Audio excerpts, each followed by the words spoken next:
Welcome to the Cinematic Void Podcast. Cinematic Void is a cult film series that hosts screenings in the Los Angeles area as well as virtually. I'm your host, Jim Branscombe, and joining me as always is... Hey, it's Nick Vance, Paranoid Futures. You can find Cinematic Void on the World Wide Web at cinematicvoid.com, as well as Facebook, Twitter, Instagram, YouTube, and all major podcast platforms. If you want to support The Void, you can consider joining our Patreon. Joining me now is one of my favorite, I'd just say people in the world, but he's also one of the best film programming minds I've ever met. The man loves fucking movies. I've never met anyone who loves movies as much as Will does, but he's a programmer. He does Music Box of Horrors, Highs and Lows, and he's the co-host of Oscarbate. Please welcome to The Void, William Morris. Will, how are you doing, man? Oh, I'm good. Thank you. You're too nice to me as always, but I appreciate the kind words. Well, I mean it. I will go to the grave believing that no one loves film as much as you, because just on the vast variety and like just the amount and like how deep cut to like, broad, it's amazing. It's like, fuck, I wish I had like that much film knowledge in my head. Well, it's my friend called it because I was calling it, a sickness. And he was like, well, it goes further though, because it's so compulsive. Like there's true, like you have a disorder that no one has figured out or diagnosed yet. He was like, you so compulsively truly want to see every movie that's ever been made. And I can't help it. It's just it's in there for some reason. I don't know. It's like the most beautiful form of martyrdom. It's like, I will be the one to watch every movie, even if it destroys me. Oh, well, my very Christian upbringing. So I'm glad that's what I retained from it, is being a martyr. a martyr for the movies. Well, I guess going from martyrdom is like, how did you become a film programmer? Because it's not really, maybe now there's people that are like, when I grow up, I'm going to film program movies. But like in reality, it's like, it's something a lot of people just kind of stumble into through a variety of ways. How did you figure out that you wanted to start, programming, film screenings and that kind of stuff? It was, like you said, but in those days, it didn't really, it wasn't talked about like, in film school or anything. And there wasn't a lot of conversation around it because it's just kind of this elusive thing, like, holy shit. And in my mind, when I was a kid, I was like, someone gets to pick all the movies that everyone watches. That's so sick. But I'd never really thought about it when I went to school. I was in school for writing, but like with a movie focus. And at that point, I was, a far too confident of a little asshole. And I was like, I can be as good as Pauline Kael. But thankfully, that thought lasted about 6 months of my freshman year. And I was like, man, I fucking hate film critics. I hate all of the shit around it. Like, I still enjoyed writing periodically, but for the most part, I was like, I don't know, I'm just gonna make movies instead. So I switched to that and made some movies in college, and then that kept going a bit when I moved to Denver. But truly, the first moment it ever even crossed my mind, was when I was working at the C Film Center, which is where another of your guests, Teresa Mercado, puts on Screen. The director of programming over there, Keith Garcia, he was working there when I started, and I was very intimidated by everybody, but especially him, and a guy named Bert Withy, who was the festival programmer for the Denver Film Festival. And I was so scared of them because I was like, oh my God, these guys know everything. They get to talk to people who actually make movies. Because I was still very green at this point, right? I'd never been so lucky as to meet any people who made movies like I did outside of making my own. I'd never, been on a film set, anything like that. So I was just like losing my mind. And one night when I was working concessions at the C Film Center, and I remember it so vividly because I was cleaning like the filter for the popper on the counter. And Keith was there working, just sitting in the bar area. And he came up and we just started talking, getting to know each other a little bit. And at that time, he was like, he did a series called The Watching Hour. At the time, it was like a late night cult series. And he was like, which 2 movies that I haven't shown should I show right now? And I was like, oh, you got to do Ginger Snaps in May. And he got really excited because that was, time's crazy. That was before, Ginger Snaps came back out on Blu-ray and had its second life in May as well.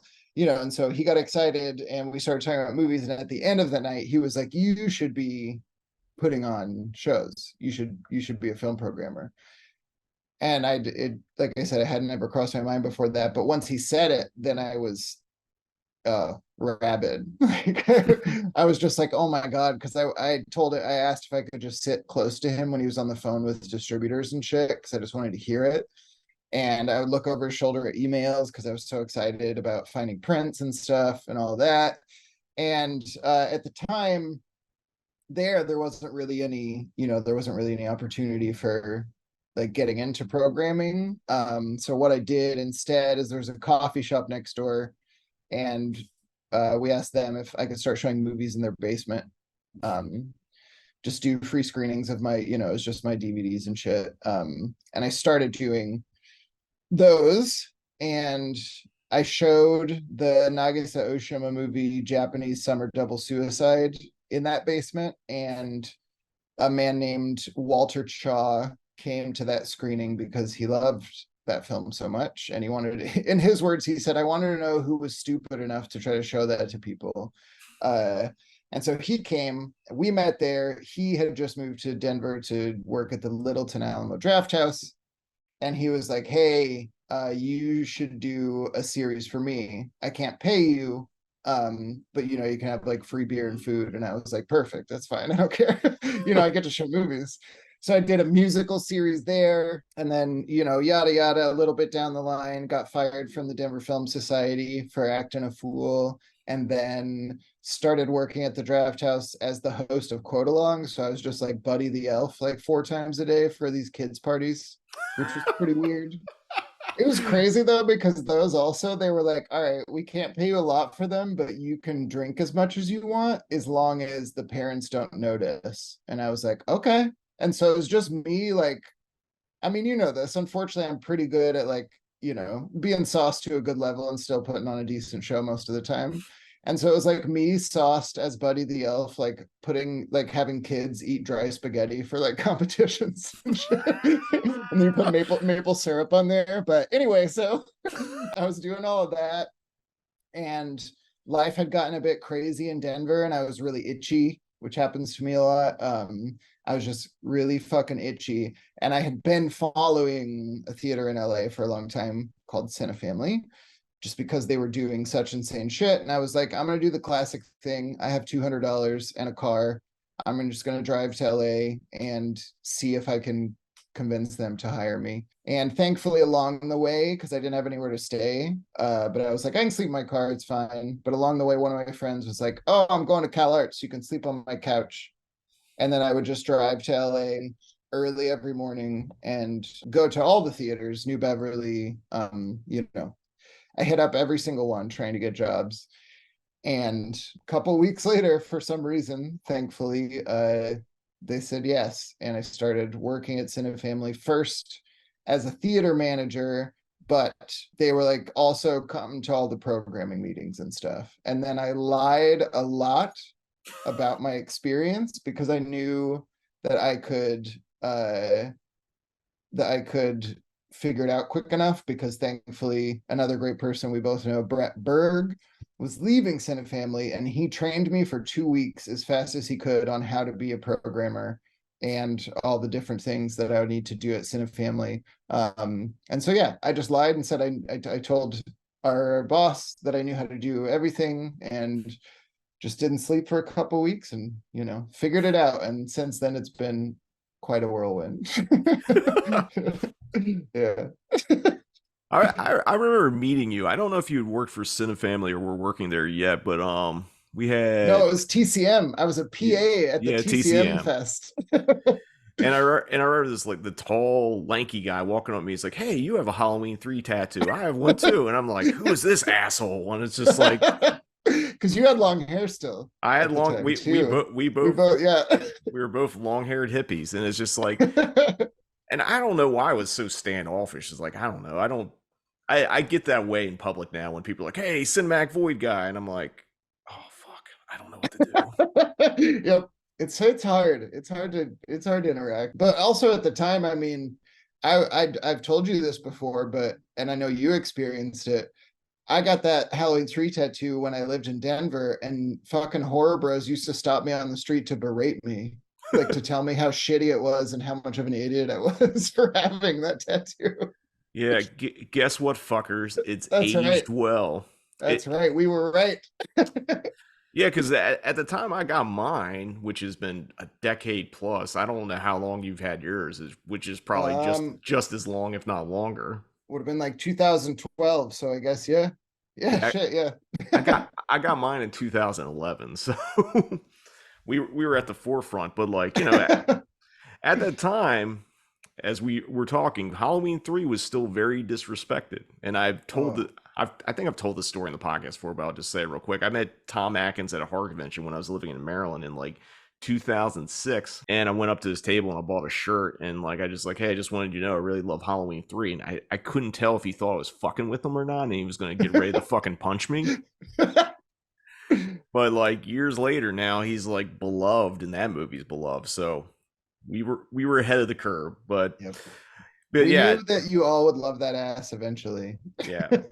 There's something about like just random ass shots in movies of actors. Like it's Yep, it's great. just think of how we promoted Tightrope. It was that oiled up Clint Eastwood ass. Yeah, it's exciting when you get to see these like tough, you know, these like tough, no bullshit dudes, and you get to see their cute little asses. It's fun. All I can say is 80s were wild. Yes. It's like I gotta show my ass. Give me a line of cocaine. Here we go. Yep, I was gonna say it's one of the only positive things we can say that cocaine left in its wake was the dude asses in 80s movies. Now, there's a very storied and not so nice history of Cinefamily, which we don't have to get into here because it's Yeah, been it's been beaten to death. But like, I do want to talk about the work you did there because I think it's important. yeah. Like, as you were programming there, like how did you feel like you grow or learned, and like how are you like tackling like what kind of series you're gonna do, what kind of like films you're gonna like how like because you were doing day to day like everyday programming, Yeah. Yep. which is Well, completely different to what I do, which is like a Monday a Monday a week. it's well, it's one of those things, and sometimes people don't like when I say this, but the world is complicated, and what I will say is, despite where things ended up and whatever effect it had on lots of other people and myself working for Hadrian, he also taught me an insane amount that I'm very grateful for, a lot of it. And the biggest thing I always tell people when I meet people who've just started in programming, they ask for advice. The best thing that he ever told me is, and this was like day 2 there. And again, keep in mind I had lied, so I'm desperately like trying to learn how to like build a website because I said I knew how to do that. So I was like trying to teach myself how to do all that shit while he's just like talking to me about series ideas. But what he said, he just sat down and he was like, okay, start pitching me on series ideas right now. And this is like out of the blue. Like I'm just sitting there typing and he just comes in. And so I start and I say a couple, and he was like, no, no, no, no. He's like, okay, you're doing this wrong. He was like, if anyone else has ever done it or would even think to do it, we don't want to hear about it. He said, what we do here is you start with an idea that is so unbelievable and so impossible that even one of his benchmarks was BAM. He was like, right, BAM is one of the most well-funded like film organizations in the United States, right? So there are no limits in theory. He was like, pretend we have a budget bigger than BAM, and the only thing in the way is like us stopping ourselves from coming up with it. Those are the ideas I want to hear. And then we work our way down from there, and then we end up with something special in this small room that we have at Cinefamily. And I still, that's how I try to do every single piece of programming to this day, is first come up with something that's absolutely not possible. And then, but try to keep the spirit of that idea and go from there. And so that was incredible. Like just learning learning that out the gate, and it immediately, like, it was so, you know, it was so fulfilling day to day, again, alongside the bad stuff. Because I also always tell people that a lot of my time in LA, but especially at Cinefamily, most of those days were the best days I've ever had in my life still, and the worst days I've ever had in my life still, often within like 5 minutes of each other, you know, and that's part of why it was so magic, is because it was total chaos and there were no rules. You know, and that's why we were able to pull off a lot of the shit we were, and that's of course also why things went the way they did eventually. But when it was good, it was fucking incredible, because we were just it was like living in a really productive punk house. Like, if you know, like if you lived in a punk house with like 20 other people, and instead of what most punk houses that I'm sure you've also lived in are like, instead of what that is like, everyone just goes fucking hard all the time to like fulfill their most wild dreams at every second. So it was amazing. And alongside that, also Marcus Herring and Tom Fitzgerald I worked with there, and they were amazing. Marcus has roots all the way back to like the original Alamo Drafthouse before the, you know, franchising and expansion and all that stuff. So he was known in the world of like print collectors as well, because he used to have like a Lady Terminator print before anyone did that kind of shit. But I learned a lot from him, and Tom is what I still always call the brainstem of Cinefamily, because Tom is one of those wild fucking people who you could truly just walk up to, and I did it all the time because I love to hear what he would say, but you could walk up to him and be like, okay, before things change, I want the best 10 movies from Yugoslavia in, like, you know, the fucking late 60s. And off the top of his head, he would be like, here are the 10 you're going to find if you try to look on the internet or read any of these stupid books, but here are the 10 you should look into instead, instantly. And the craziest thing about Tom is that even if he wasn't interested in those movies necessarily, he still knew them. And he has the most insane encyclopedia brain, like him and Joe Rubin. That's why they got along so well, because they could just do that. That like horrifying level of knowledge. But one of the biggest things Tom taught me, I remember someone had pitched us on, I forget which country it was, but right, someone had pitched us on a specific country series, and I found out after the fact it had already been shot down, unbeknownst to me. But Tom, in a great teacher moment, he was like, okay, what are we going to do, Will? And I was like, I don't even know if I can think of anything, you know, like from that country off the top of my head. And he was like, great, let's become experts by the end of the day. We're not going to do anything else. We're going to go sit in the accountant's room in the back and shut the door. And we're both just going to study as much as we can and just dig and dig and dig and dig. And by the end, we'd be able to present a decent version of this. And so same thing. I still do that, right? If something comes up, then I'm like, great, now it's an opportunity to learn another avenue of film shit that I didn't know. So Tom really stoked the fire of the incessant hunger to you know, to see. He started my obsession of seeing at least one movie from every country on earth where movies are made, you know, and that kind of thing. So there was, I mean, and I could go for days and days on all the shit that I learned there, but that stuff, plus being able to host no matter what was going on in life and how to flip the switch. And, you know, of course, sometimes there were, we'll say something we already talked about involved with the male asses in the 80s. Sometimes there were little boosts to help you do that. But oftentimes, truly, you were just, you know, like, didn't matter if everything in the world was fucking going terribly. You just took a deep breath, got it together, and then put on the best fucking show that you could. And yeah, I still take that with me also. And then the last one, so I don't just talk about this forever. The last one was Mark Robinson, who was our tech director and projectionist. He's just a stellar human being. One fun little detail about Mark, he could time, he rolled his own cigarettes, and he would roll them to the length of how much time was left on a reel before he had to switch the reel to reel. And so he'd be on the patio, and I would say, oh, our guest is almost here. How much time do we have left? And he would look at his hand-rolled cigarette and be like, 4.5 minutes. And he was always right. Always fucking right, which is amazing. But anyway, Mark, one time, I think it was for uh Wheels on Meals maybe, but we had last minute because something fell through, had to throw together a Christmas in Hong Kong series. And I had gone as fast as I could and asked my buddy Pat Lowry, who was an expert on that stuff, just did a Sammo Hung series at the Academy. And so we sat and pumped something out, and then I found every print I could in the United States, put it together, whatever. The series, of course, didn't do well because it was like a week before. And I remember coming out of one of the shows after I introed, and I was clearly really bummed.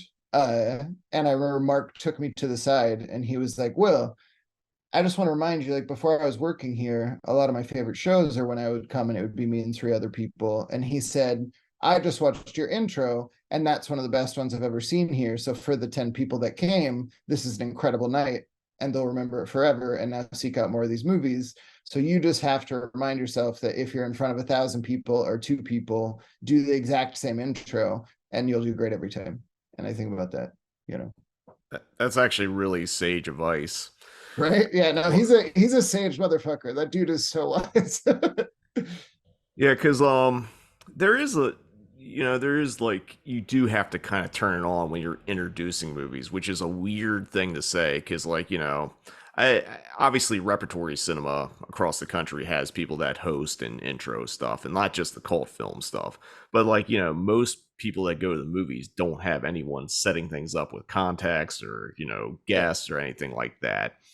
And I guess, since we're talking about it, what's your approach to like introducing a movie? Like, because you run what I run into now is like a lot of people haven't seen the movie, so I can't be too like detailed because I don't want to spoil the experience. I just want to set up the experience. So what's your Yeah. philosophy on like introing? I mean, it can change a little bit film to film, of course, but again, try to follow the same way, because since really Cinefamily was my actual first experience was programming and hosting things, I still, as long as I have time, because sometimes life gets in the way, but if I get to do my perfect introduction for every single movie, my process is the morning of that show, I wake up and I rewatch that movie immediately, no matter how many times I've seen it, rewatch it, and then go on about my day. Whatever I have to do leading up to the screening, I just percolate, and then again, if I have the time in a perfect world, 1 hour before the show, then I sit with my notebook and then I write down, like you said, context things, whether it's like a specific time period or it's a specific country or like a subgenre or a film movement or whatever, but things that have nothing to do with the plot, that kind of stuff. And then I will pull up, if I don't have it in my brain, I'll pull up the cast list and the crew list and see if there are any random things that I know would help people get excited that I didn't think about, like if, I don't know, like some random person co-wrote this who directed, your favorite weird horror movie from Ireland that we all forgot about, just whatever shit like that. And then I fill it out from there. And then I study that, just read it while I smoke cigarettes and just read over that list. And then in rare cases, I will have a notebook with me if it's truly only if I have to like remember sponsors and shit. Because I can't retain, I don't, it's hard to care. So I can't retain sponsors that I have to thank usually. Not that I'm not grateful, don't get me wrong. I'm always grateful for money, but it's hard for me to like remember to do that, especially if I'm in a flow. So as long as I don't have to thank anyone that isn't related to what we're, like the actual movie, then I just wing it based upon what I've been sitting in that day. And, I'd say, life's crazy, so it changes, but I'd say 75% of the time it works as I want it to, and something worthwhile comes out of my mouth. There are bomb times, of course, but that's the loose process. It's different if there's a Q&A, of course, but Yeah. we're just introducing one. I always think back to when we were showing a bunch of King Hu films at Cinefamily, and I basically was like, I need to get a history of wuxia down pat, where I can talk about the mainland in relation to Hong Kong and how the wuxia genre started as fast as I can without being boring and being exciting. And I did. And that's still one of the intros I think back on. I have my note page from that still. And I try to emulate that one every time. Man, I can't even really. I barely remember an intro when I do it because it just because I I mean, for me, it's like I used to prepare a lot more. Like I can't for intros because like if I try to like read from a note, I just go out there and just talk some shit and just leave. Yep. Yep. That I mean, for Q&As, I can't do that anymore. I actually do actively. If I know I'm doing a Q&A, I'm watching the movie, I'm watching the special features, I'm Yeah. deep diving, pulling out fucking books and stuff, and just like Yeah. even if I'm asking softball questions for context, I also want to know what I can do to trigger certain stories and that kind of stuff. But like, I just got to the point now. It's just like I just hype myself up, think about what I can talk about, think about facts. Hopefully, nothing gets jumbled or erased right before going to stage because that has happened. The Oh worst, yeah. the worst that happens to me now is if someone gets added to a Q&A and I didn't. Oh, it's brutal. Not, Brutal. and it's not because I have to ask them questions. That's never the issue. It's adding a name I have to remember, and Yeah. like I'm But that so throws off everything. That yeah. fucks up your whole flow because you now something you didn't prepare for. I've been okay. I've been adding guests, it's fine, but remembering their fucking name, I can't do it. And it's happened to be like twice in the last year. And it's just like I'll be like, and like someone will point out the name is thank you. I'm sorry. It's just it's too much. Because when I go do a Q&A, I'm maxed out on information. You just pushed it over the edge. Yeah, you can't. Yeah. Yep. Adding too much water to the glass. So after Cinefamily, you actually came over and worked at the American Cinematheque. And Yes. could you talk about that kind of change? Because like you came, I mean, you were brought in as print traffic at first, and that didn't last too long. Yeah. So it was so after I mean everyone knows the story, so I don't need to go into it, but as things were getting bad at Cinefamily, I left and um with no plan other than I knew I had to leave. You know, it was just at that point. So I didn't have a job, I didn't have anything lined up. I mean the true honest reality, I was just like, well, I'm just going to be sad and high for a while and then hopefully I can get a job. uh and so after about a month of the sad and high thing, one of my sweet friends who I also met at Cinefamily because she worked there in and out as well, Jody Willie, she called me up and I kept ignoring it. So then she called one of my roommates and just came to our apartment. And she was like, come on, we're gonna go get coffee right now. And so we were talking and she was like, I'm tired of this shit. I don't want to hear any excuses. This is stupid. I'm going to introduce you to someone, no guarantee of a job, but you guys should just meet each other anyway because you'll be friends. So she set up a lunch with Dennis. And so I met with Dennis. Just real quick, Dennis Bartok, for those who don't know. Yes, sorry. He now runs Deaf Crocodile, the label. Yep, formerly Arbalos, formerly Cinelicious. He's been all over. But yeah, so I met with Dennis Bartok and we hit it off. We talked a lot about Bela Tarr movies, so that was fun.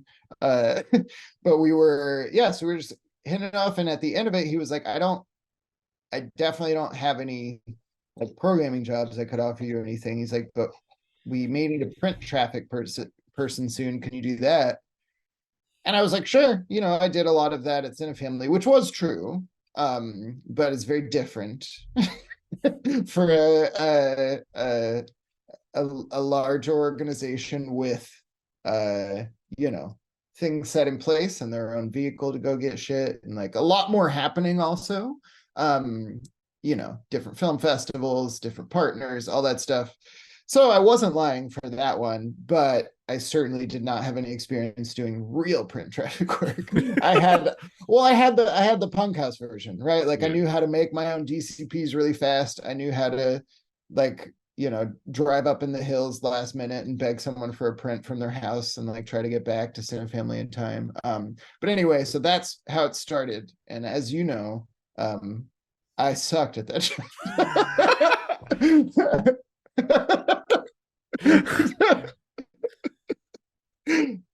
I mean, there's no shame in that. God. That's all right. It's like when I would try to be when I was a server briefly at Pizza Hut, and then after the day where I tripped and threw like a tray of soda on this really sad family and their baby, they were like, go work in the kitchen. Look, you were put in the right environment, just the wrong position. That's all that was. Yeah, you know. Yeah, but I mean that's where, we started to hang out, and of course got on real well with Grant as well, and Gwen, and Dennis there. And yeah, it started because I was working in the same office as everybody else, so I was amongst the programmers. And me, it comes with the sickness that we talked about at the top. I can't keep my fucking mouth shut, especially if I'm excited about something. And so, for better or for worse, when I would hear things come up, I started to just, you know, maybe mention a title or be like, oh, I know where that print is. Because part of the thing at Cinefamily too is we worked so fast all the time that I needed to, as best to my ability, memorize all these private collections as much as I could, Mm-hmm. so that I didn't have to look shit up. So you could just hop on the phone. So when I would overhear questions like that in the Cinematech office, I guess that's kind of where it started, even though everyone just wanted me to instead say, hey, everything's here. All the shows are ready. But instead I was like, nope, we don't have any DCPs for the upcoming weekend, but I know where you can get that Hellraiser 3 print.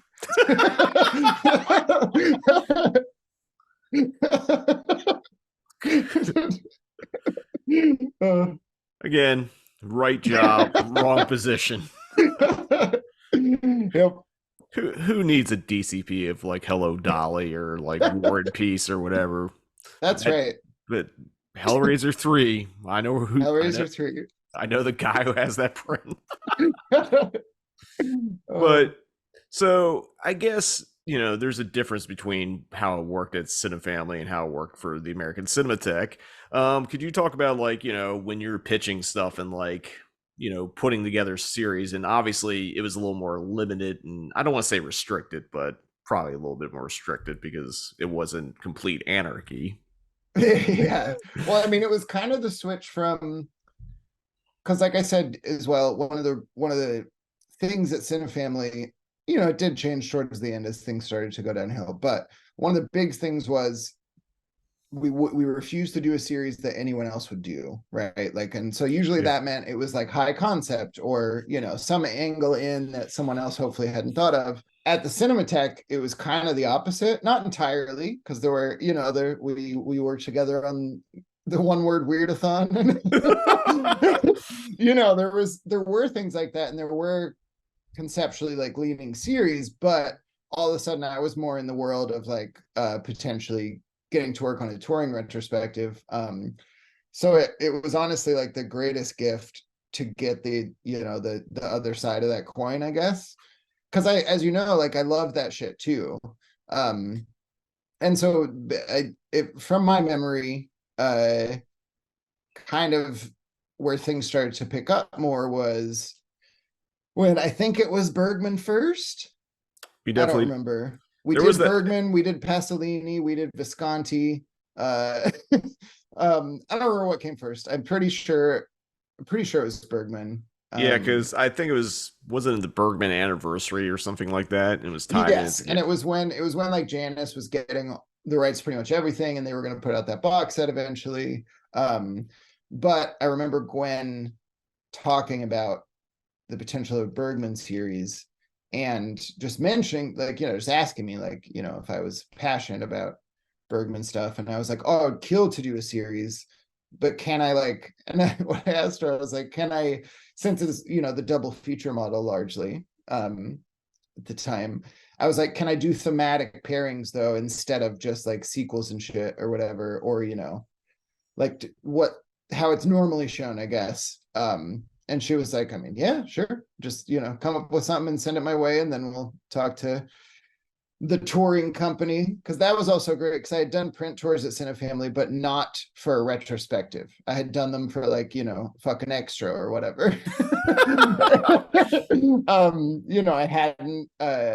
I I hadn't done them on that level, and been on email threads with like fucking 16 different movie theaters. And so I think, again, I could be wrong. Probably have to ask Gwen because her brain's better than mine, but I think that was kind of the beginning of it starting to ramp up a little more. Because then when I turned it in to Gwen, she was happy. Like she was interested in it. And I remember in particular, she was very happy just putting that I put Seventh Seal with the Magician. And when she asked why, I just said, well, the Seventh Seal ends in the same way the Magician begins. And so if you play them back to back, they become one movie, and that changes both of them, and that was kind of the start of all that stuff. And around the same time as when they were when poor Dennis sat me down for a meeting to fire me from print traffic, rightfully so. Again, couldn't be more rightfully so. It's insane how long I was allowed to be in that job. But to fire me from that, but by the end of that meeting, I was then rehired. And I think it was called, I don't know, it was like associate or assistant program or something. But was rehired after the firing in the same sit down. Yeah, and they were like, we can give you part-time hours and then do whatever needs to be done, pitch what you want. Because I just remember you did there was that Bergman one. You also did the oscilloscope one. Yeah, well, I was saving that in case you asked the worst job I'd ever done on stage. Okay. we'll pin that later, but overall, that's the same connection though too, because Gwen, I was just sitting there and she got an email from someone at Oscilloscope and literally said out loud, "Does anyone care very much about Oscilloscope?" And I was like, "Oh my God, me? I love Oscilloscope." And she was like, "Okay, put a pitch together for me for a weekend." And that was it,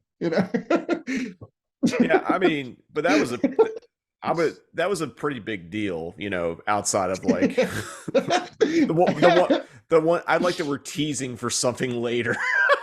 It's good. Yeah, we'll build up to it. Yeah, but yeah. You did a lot of stuff, and you worked with me occasionally because you had a big Stephen King series, and I think I jumped in on one of it was the animal. Oh, we did a couple.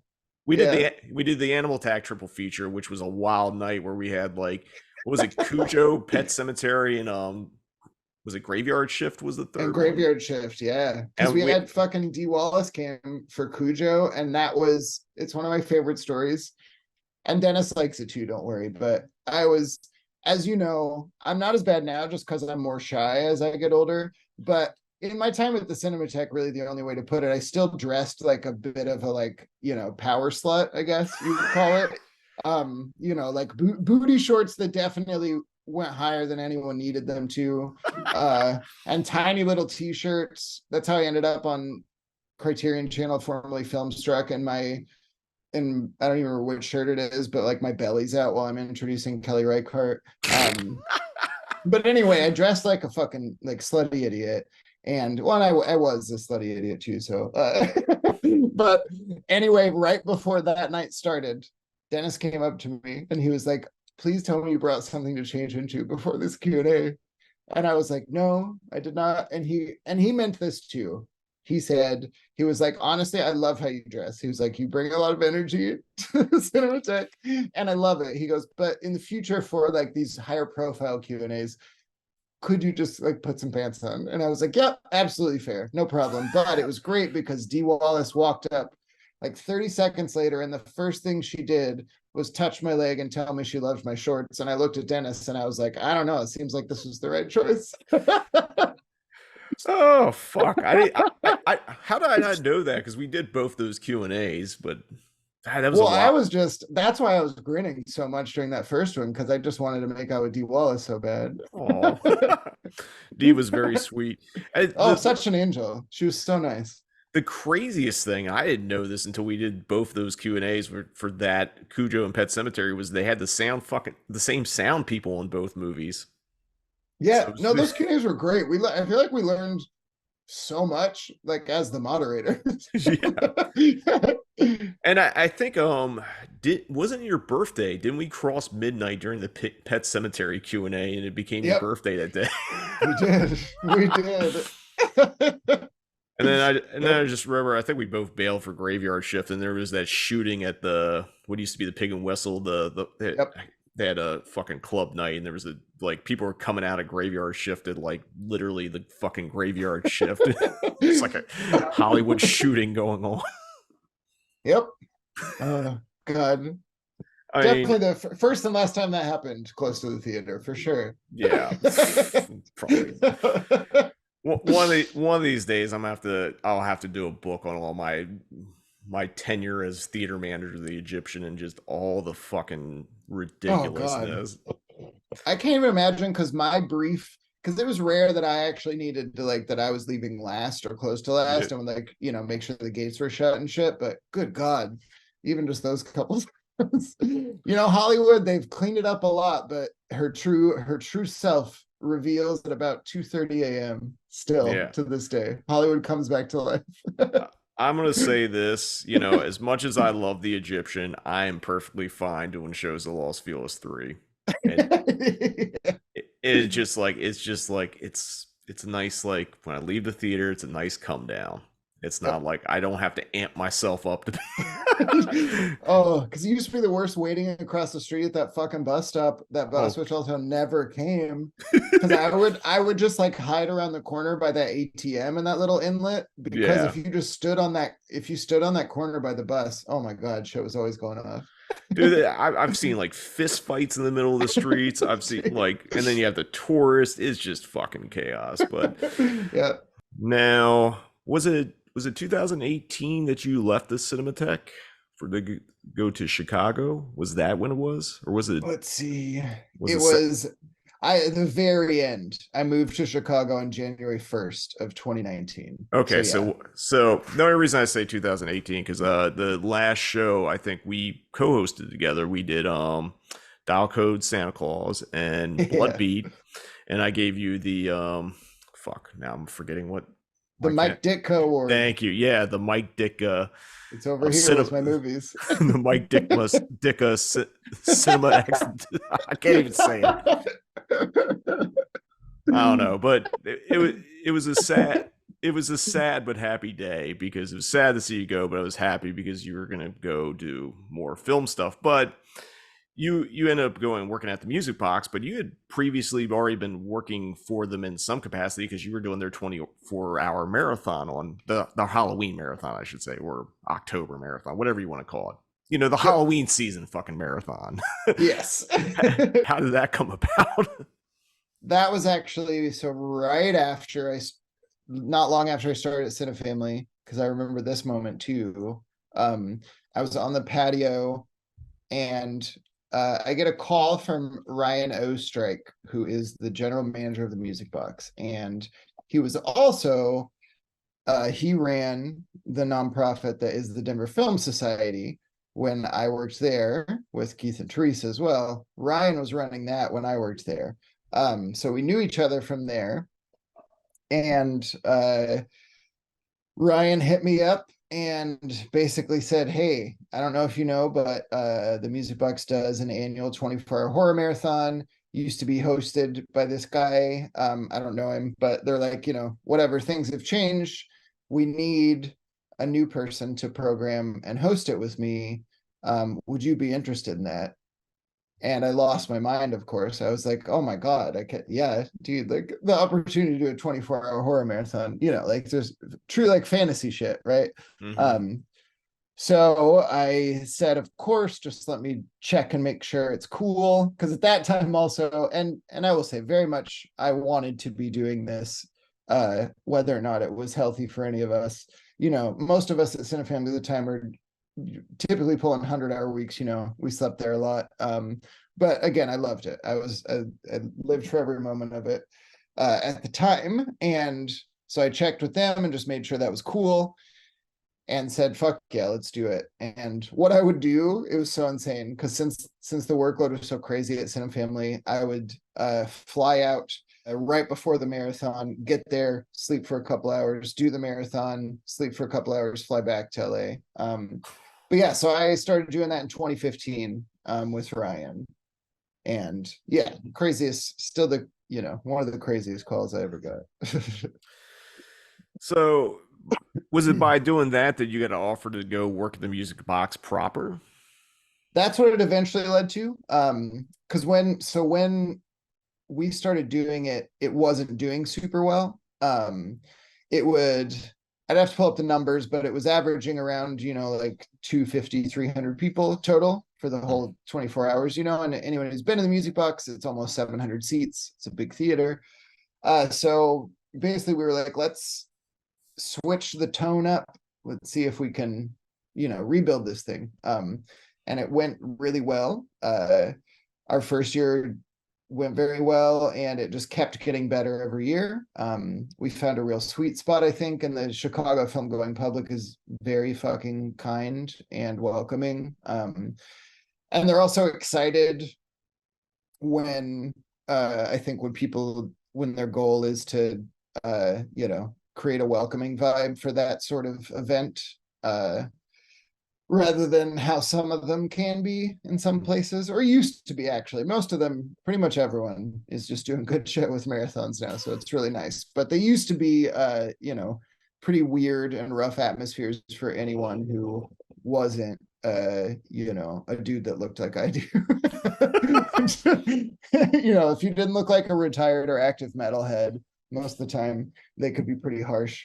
But anyway, it went really well and it kept building, and it got to the point by the third year we were selling it out in advance, and now it does every year. And so yeah, it just kept going great. And in 2018, when I was out there in October doing the marathon, Ryan and I were going for a walk so I could buy cigarettes. This is at 6 in the morning or something. So we're almost there, 6 more hours to go.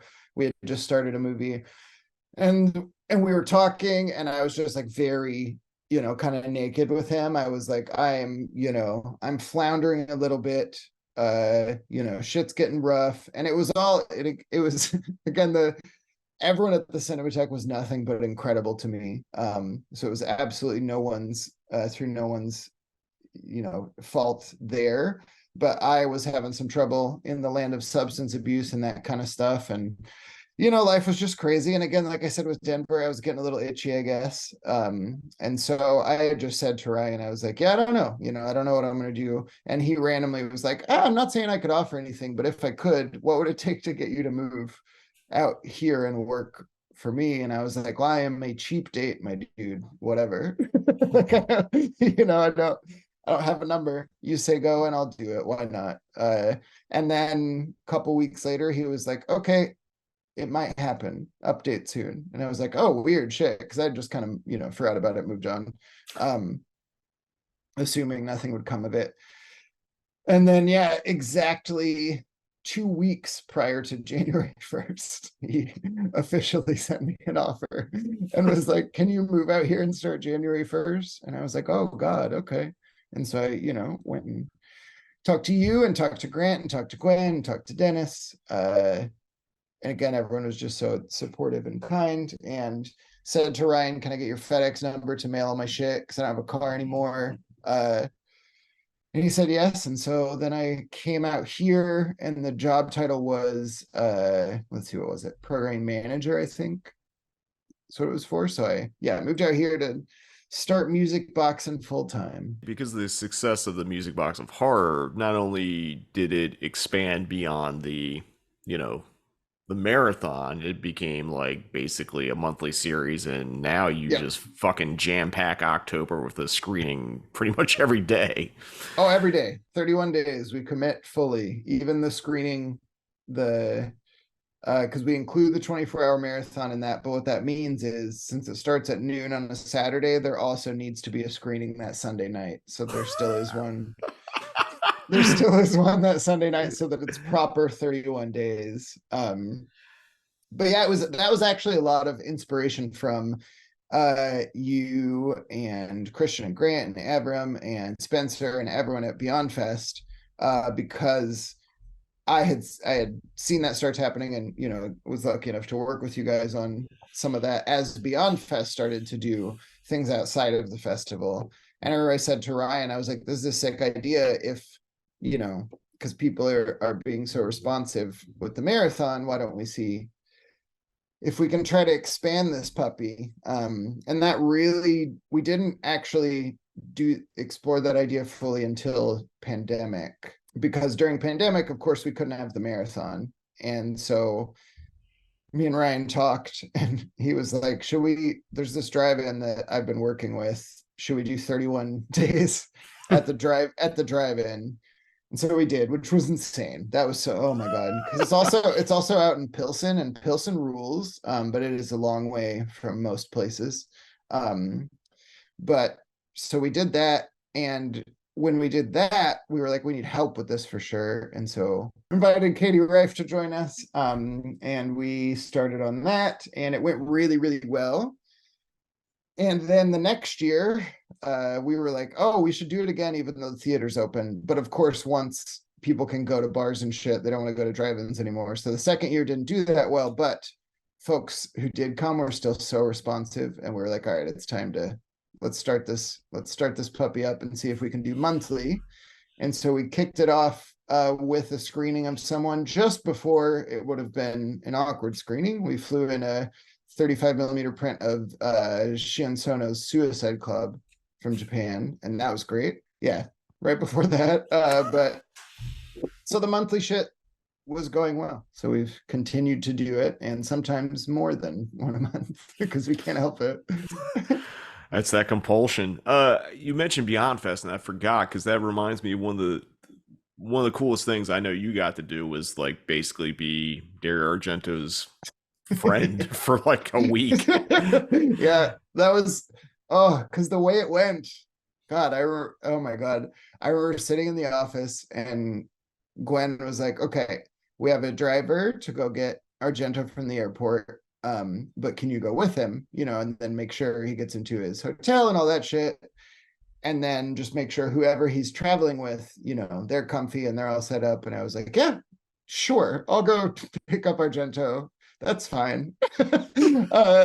And so I remember riding to the airport just like losing my mind, and I was like, all right, keep it together. And for anyone who doesn't know, at this point, Argento had just recovered from some bad health times where he couldn't travel and people were worried about him, but he had recovered. And so that's why we assumed this man in his, what was he, 78 at the time? Somewhere in there? Somewhere in there, yeah. 70 something. We assumed this man would be traveling with someone. So we get to the airport, and I'm waiting, and I have a sign that says Dario Argento, but I don't want to hold that up in case anyone's going to be an asshole. So I'm waiting like as the plane unloads, and I keep not seeing him. And also in my head at this point, I just rewatched the Door into Darkness series, and I always pictured Argento as this like very tall man. And so finally, after everyone else is off the plane, I see this very small man who looks a lot like Dario Argento coming out of the gate. And I see him, and I wave, bring him over, and I said, oh, I don't remember how I worded it, but I asked if, is whoever was traveling with was coming. He's like, oh, it's just me. And I was like, holy shit, okay. So we get him in the car, and first thing he says is, can I see the program? And so he's looking at, we brought Beyond Fest stuff with us, and he was looking at that. And I'm texting Gwen furiously. I'm like, nobody is with him. Like, he came by himself. Like, obviously, I'll take him to the hotel, whatever. And Gwen was like, okay, get him into the hotel, make sure he's happy. As soon as you do, come see me. I'm still at the office. After a little bit of drama, a little hotel switching, all of that stuff, we get. I did want to mention we did stick him in the Dream Hotel, which was. He was so upset. Well, it's a party hotel. It's like, yeah, no. As soon as we walked in, it was insane in there because I'd never been there. And we walked in, and it felt like there was a party in the fucking lobby. Like there were purple lights and shit everywhere. But he immediately was like, and I was like, okay, because I'm trying, again, I'm furiously texting Gwen, updating her, and texting Christian, and they're saying different things, but I was like, okay, I gotta just get this done. So I asked him, I was like, are you okay if I get you up to your room, staying here tonight, and then we'll switch you tomorrow? And he was like, absolutely, no problem, whatever. So get him done. I go over to the office. Gwen's there, and she was like, okay, what's going on? So I fill her in on everything. Her and Christian talk. We get it sorted for the not party hotel. And Gwen then says to me, because at that point I was supposed to be theater managing a bunch also during Beyond Fest that year. That was the plan. I was on the schedule, you know. So I was doing that and a little bit of like guest stuff. And Gwen said, we will get it figured out. Forget everything you were going to be doing for the next 4 days while he's here. You are his handler. And I was like, okay. And she was like, so just make sure you're there every morning at the hotel when he wakes up. And then you find out what he wants to do that day. If he wants to see anyone, you make it happen. And then make sure he's here on time for screenings. Here's the people he wants to have dinner with already. And so that's what we did. And every day he'd randomly, you know, he'd just hit me up about a random person that he knew in LA, and I'd go make that happen. And then there's that day we had lunch with, was like fucking Mick Garris and Tom Holland and Tom Holland and who else came to that? Was that, I think it was Adam Rifkin. Yeah. But that was so funny because we went to a vegan restaurant because much to his chagrin, Argento was a vegan because of health issues, but he was happy because he liked that place. Well, yeah, I actually picked the place because we had to because he has celiac disease too, doesn't he? So he can't have any gluten. And like I was like, this one place, it's like, because he's a vegan by default because of his diet, and I was like, this is the one place where I know they label everything gluten-free and all that. And like it's funny because I know Mick and Adam are vegan.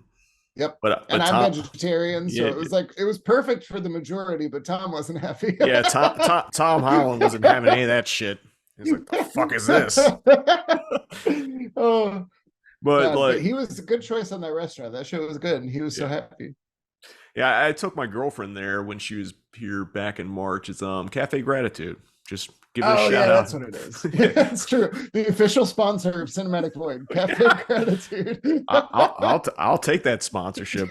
We'll just start working in it now. But you know, but yeah. So that was insane. So I was with him all the time, pretty much for 4 days.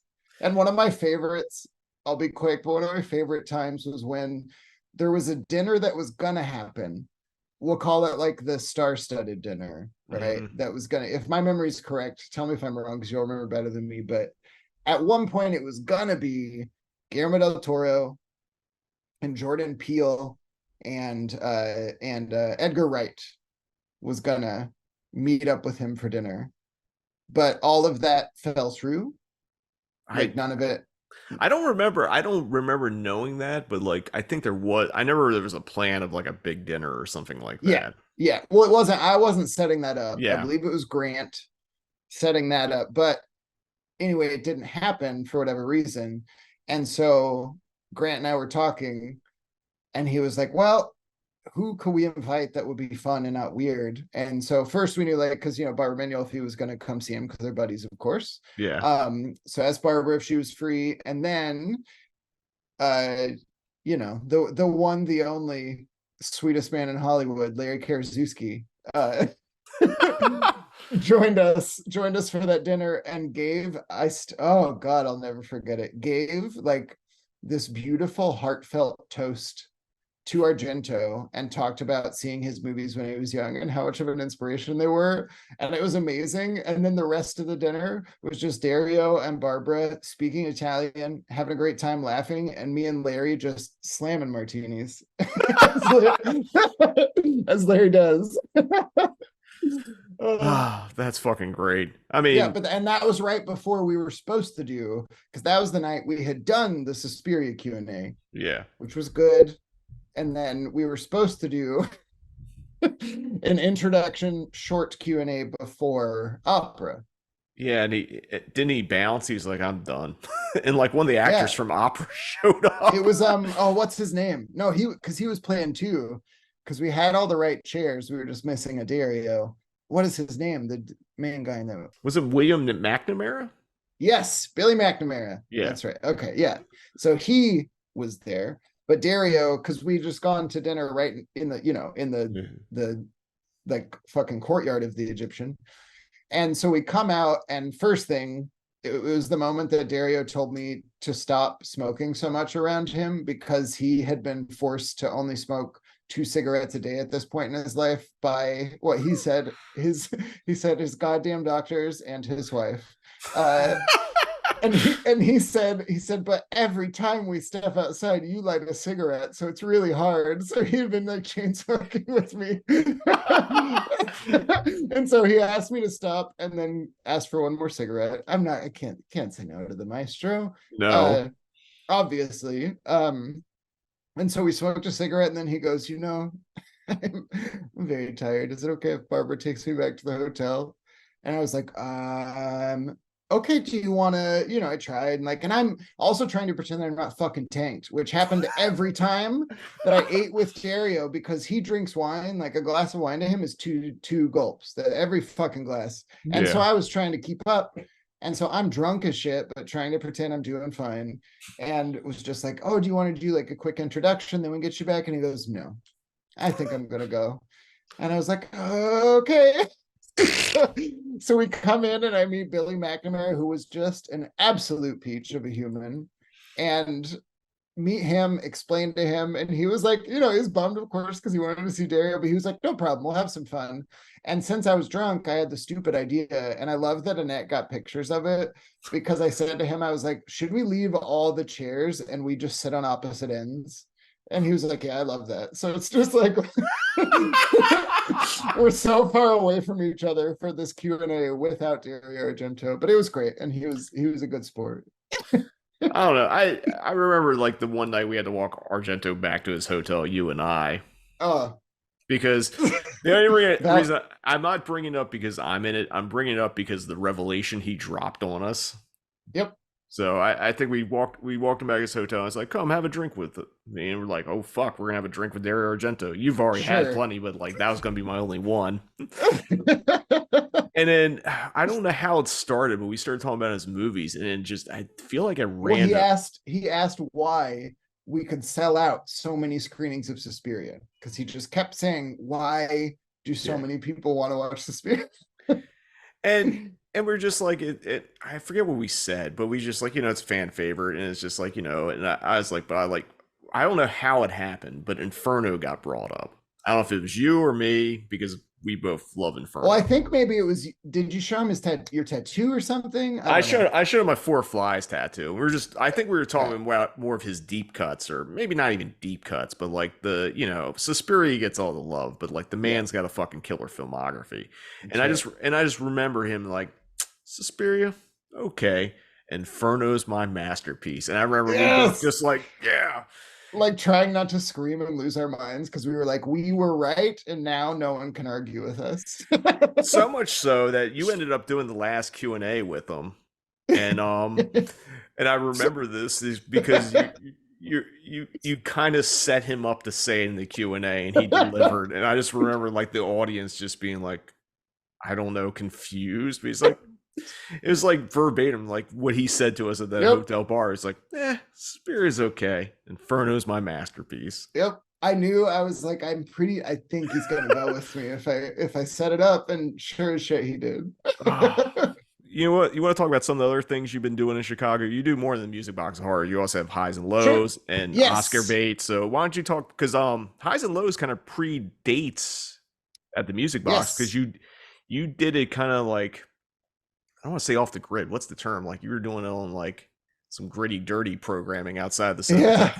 Well, it came from, it was like we had talked about earlier, and in a positive way, in my opinion, especially looking back. But I loved what the Cinematheque was teaching me, and how much I was learning in the realm of, what I would call like legitimate programming, like learning how to, work with truly anyone in the world, and like all these different retrospectives and all that shit.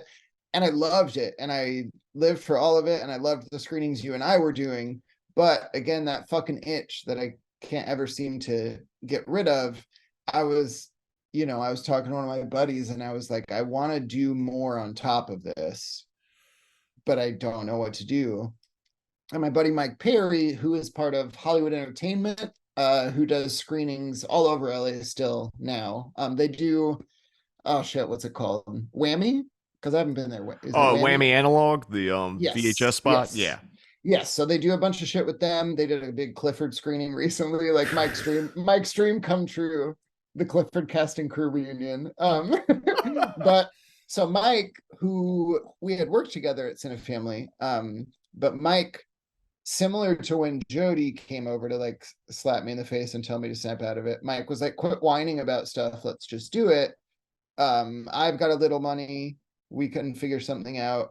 And so we just started talking about shit. And then someone had done a double feature of I'm pretty sure it was a Tupac movie alongside 47 Meters Down, which was a new release. And he was like, what the fuck? Why did they do that? That's awesome.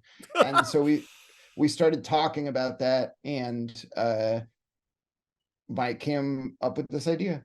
He was just, and a lot of it too was birthed from certain I try to be nice these days, so I won't name names, but certain programmers who love nothing more than the power of gatekeeping and love to shame people for either not loving the right movies or loving the wrong movies, in whatever direction.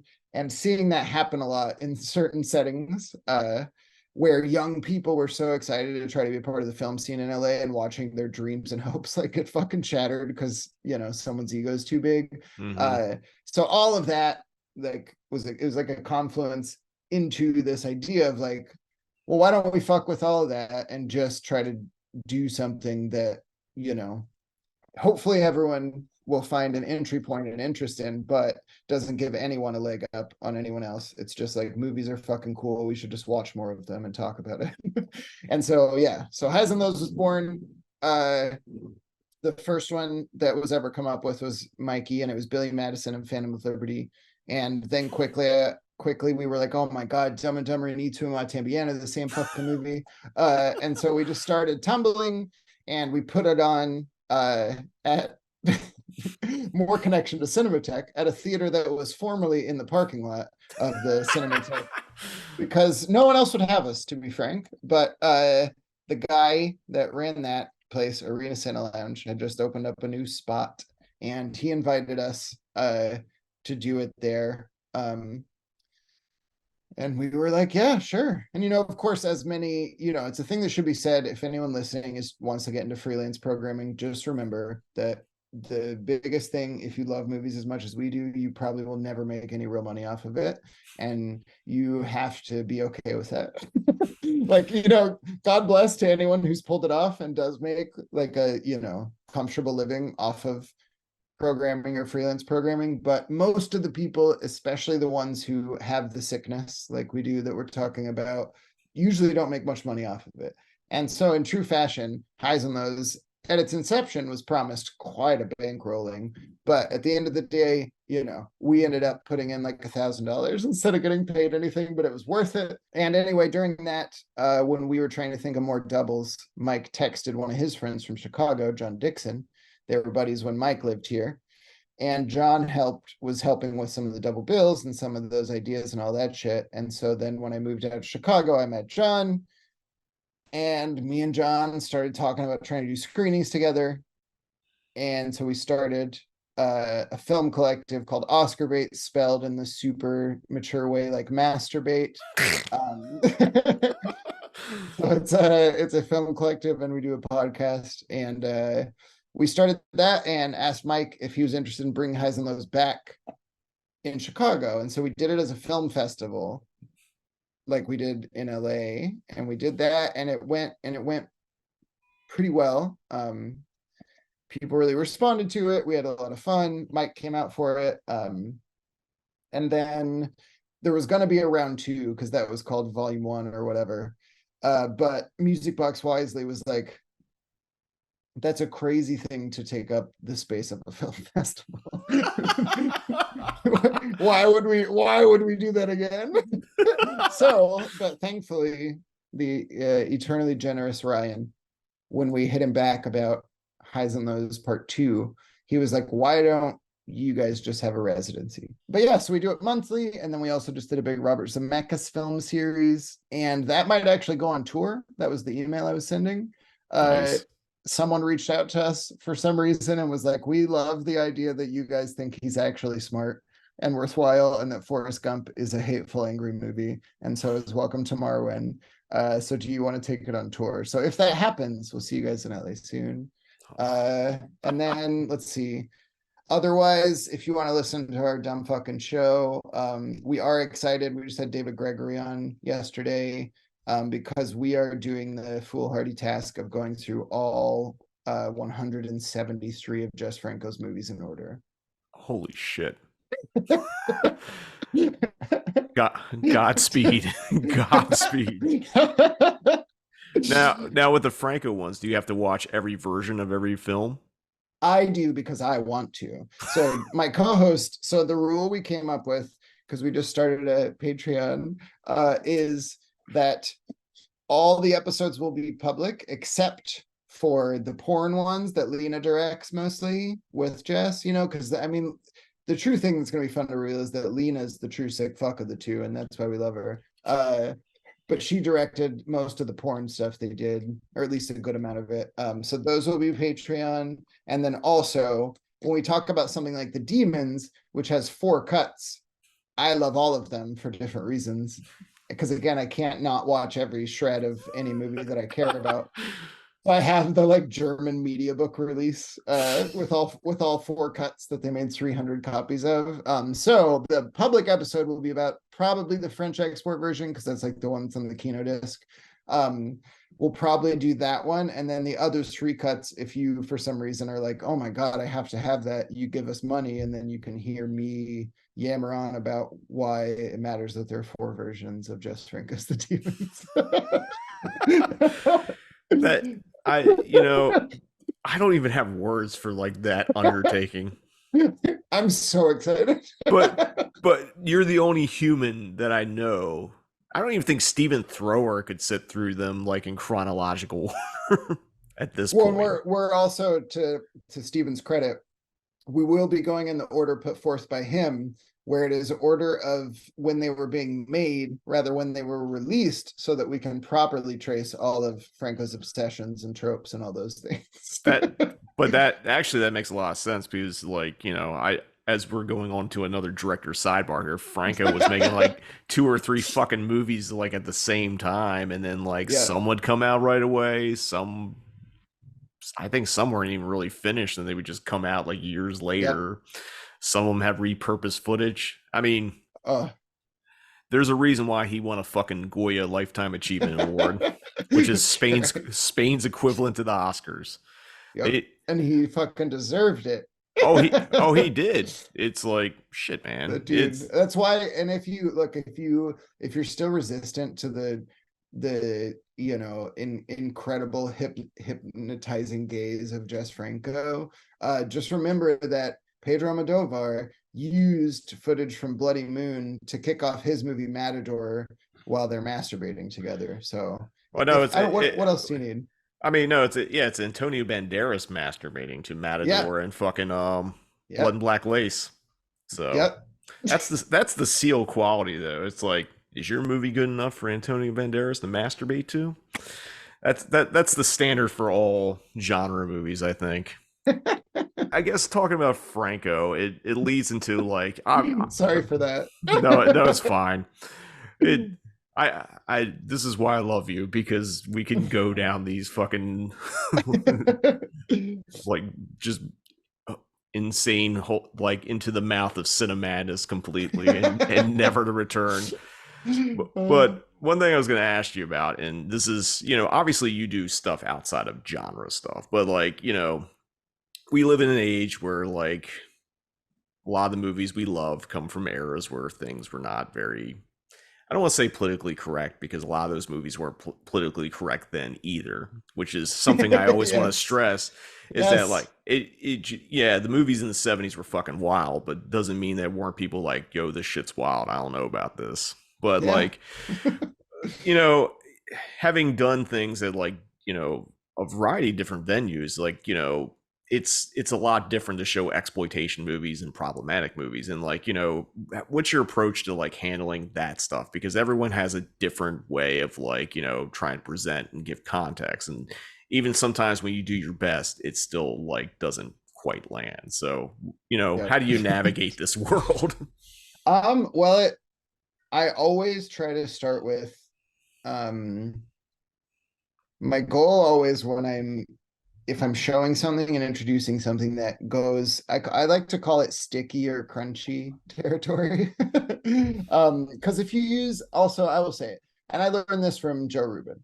There's a reason when Joe Rubin talks about adult films, he calls them sex films and not porn, because as soon as you say porn, automatically there's a reaction built in, right? Whether positive or negative, a lot of people are immediately closed to that idea. And it's the same with these certain buzzwords about this kind of stuff, whether whether it's problematic or not politically correct or whatever. But so that's why I try to use sticky or crunchy. uh um but I try to start from a place of respect for the audience, for me anyway. And it's not, again, I'm never, just to be clear, I'm not saying this is how everyone should do it ever, programmers or otherwise. I'm never trying to tell everyone that I'm doing it the right way, just doing my best. I try to start from a place of respect and know that if I talk about the movies in a way that is clear about that stuff for the people who haven't seen it, but doesn't use any of those incendiary words that would ruin it potentially for people who also haven't seen it, then that's what I shoot for. Because for me, and I talked to someone about this recently, like everyone's favorite to quote for everything, John Waters. He talks about it all the time, right? That he loves to be triggered by a movie, right? Like that's what he comes to art for, is to be shocked and to be triggered and surprised. I feel the same way on a personal level. I know everyone doesn't feel that way, and I have no issue with that. But I also think going completely in the other direction of listing out every potentially sticky thing that could come up in a movie will only make people just see those things, and they might miss out on a really special and interesting and unique experience. So I guess the balancing act is figuring out how to word things where you don't use any of those words that automatically set people off, but you also present the information for those who want to hear it, and you present it in a way that doesn't ruin it for those who don't want to hear it. Because a lot of genre people that have kept this shit alive and that run home video labels and run incredible film festivals, a lot of people came to it the same way you came to punk and metal, right? Where like the whole point was you wanted to find something that was upsetting a lot of people, and that was the excitement, to join with other people who like that kind of stuff, who like confrontational art, who like art that maybe presents its ideas in a very in your face way, and maybe in a messy way, and sometimes in a bad way, whatever. But I don't know, it's hard for me when we completely lose sight of that idea that that's why this stuff is still going, and that's why these kind of screenings can still exist, is because of people who used to be losers, right? Like even we were talking about Halloween 3, something as tame as Halloween 3, right? You used to get us berated publicly like on the street, like, no, I had like fucking horror bros come at me. Like I thought they were going to try to kick my ass because I had a Halloween 3 tattoo. But it's why horror and genre films at large are alive, is because it used to be an underground thing, and people who really connected with it desperately wanted to find other people who liked that kind of stuff. And so I try to keep them in mind also when I'm introducing a movie. Like I never want it to feel like you're at a fucking, like nothing against them, but I don't ever want a genre screen to feel like you're at a screening at like a museum, or like I don't want it to feel like that, because I don't think it should, and I don't think it does anything beneficial for the art and what the art can potentially say if you try to clean it up to that level. I truly think there's a way to get things across for, like I said, the people who want to hear it, and to not ruin it for the people who don't want to hear it. And sorry, very long-winded, but that's all of that is what's spinning in my head every time I show a movie that I know some people will be really upset about. And I also, the biggest thing for me too, is that I have to remind myself constantly is that the internet is not the real world, and that I won't mention the specific, but recently got myself in hot water again because of being a part of showing something that a lot of people are upset about. But what's been amazing is all the people who, if you look at the internet, wanted me and everyone else dead involved in this thing. I've met almost all of them in real life, and we had great conversations. And now we are very friendly with each other, and we were able to understand where both of each other were coming from. And so I try to remember that too, because the fucking internet is not real life. It's not real. It's a terrible place. And in real life, what I love is when I show something, and if I fuck up an intro or I forget to mention something, maybe that truly needs to be mentioned. If I forget and someone comes up to me and they're like, dude, what the fuck? It sucks that you just like didn't prepare anybody for that. I can say, you're totally right. That's completely my bad, and then do better the fucking next time. I mean, that's probably the best you could really say, because it's navigating, because it's like you don't want to not show those movies because there is No. value in fucking grimy cinema. I guess bigger picture, where do you see the landscape of repertory cinema like heading? Obviously it's evolved. It felt like, I don't want to say it felt very niche like a pre-pandemic, but I feel like there's been a boom in like repertory Oh, right now. Like, absolutely. yeah, so I guess where do you see like repertory heading or like evolving to? Because like, old movies are always going to be around. Yep. I'm very hopeful. One of the reasons I'm most hopeful is how disillusioned young people seem to be with streaming, which is great because I think one of the things that pandemic helped highlight to a lot of people, young and whatever, any direction, was how fucking shitty and boring and truly just money driven streaming has always been, right? Excluding a couple places, of course, but that's truly the goal. And the goal is to show you the same shit over and over. So you want more of the same shit so they can know that every time they make something, you will watch it and keep fucking watching it. And I think it really reminded people of that. And last October was one of the most inspirational. Like, I try not to toss that word around, but I was truly inspired by the reaction.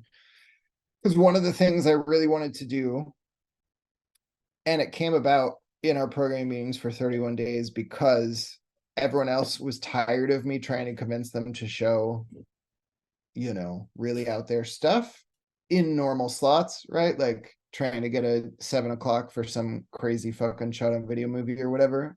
So they were very kind and they were like, if we give you a sidebar where you can pick four, will you just stop trying to ruin the other stuff? And I was like, hell yeah, I can do that. And so it's called the Ninth Circle of Hell. And the goal was with that year, I was like, I'm going to start with something that at least has like, right, if you Google it, you get a lot, but still a lot of people haven't seen it. So we started with one of my favorite movies ever, 964 Pinocchio. Um, and we got over 200 fucking people to come out to 964 Pinocchio. And a lot of them were straight up teenagers. And I could have fucking cried and they loved it. And everyone was also fucking quiet and respectful and having a great time in the theater, reacting still, but no one was being a shit. They all loved it. And when they came out, they were like, are there more things that exist like this? And so, a lot of people watched Rubber Lover that night when they got home. And but it was crazy to see that. And then the next, like 2 weeks later, we had over 150 people for Fuck the Devil 1 and 2.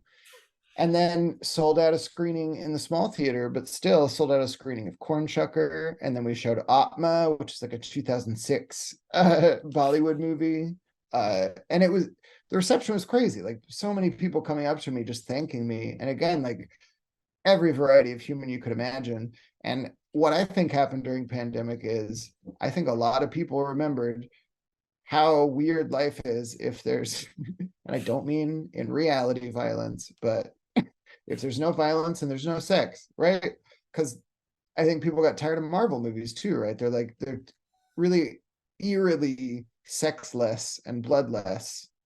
Like they're truly, of another world, but not in an interesting way. Like, they're so like shrink wrapped. And I think people started to see that. And that's why all of a sudden they were like, you know what, actually, Cornshuckers are a good movie. I was like, I don't know what world I'm in, but I'm happy I'm here. I think you're absolutely right. I think like, kind of like as the 60s were ending and we were like American cinema was at least at the end of the bloat of the musical. And I know probably some people don't like me doing this comparison, but I've done it before. It's like, superhero movies, or at least of the last like 10, 20 years, or whatever the fuck it's been now, are basically musicals. They Yeah, operate in the same way. They're just big spectacles that they spend a lot of money on, have a lot of stars, and instead of fucking musical numbers, you get action set pieces that all kind of feel vaguely the same. And obviously, I haven't really seen. Well, I've seen one Marvel movie, and that was Iron Man back in 2008. So I haven't, but through cultural. unfortunately, I've seen almost all of them, and I completely agree with you. That's kind of it's kind of good to know that my guess was accurate or whatever. But I mean, Yeah, it's just based on the trailers and the clips and stuff, and it just I think we're heading. I would love to feel like we're heading towards like that late '60s, '70s, like kind of creative boom again. And it I feels think like we are.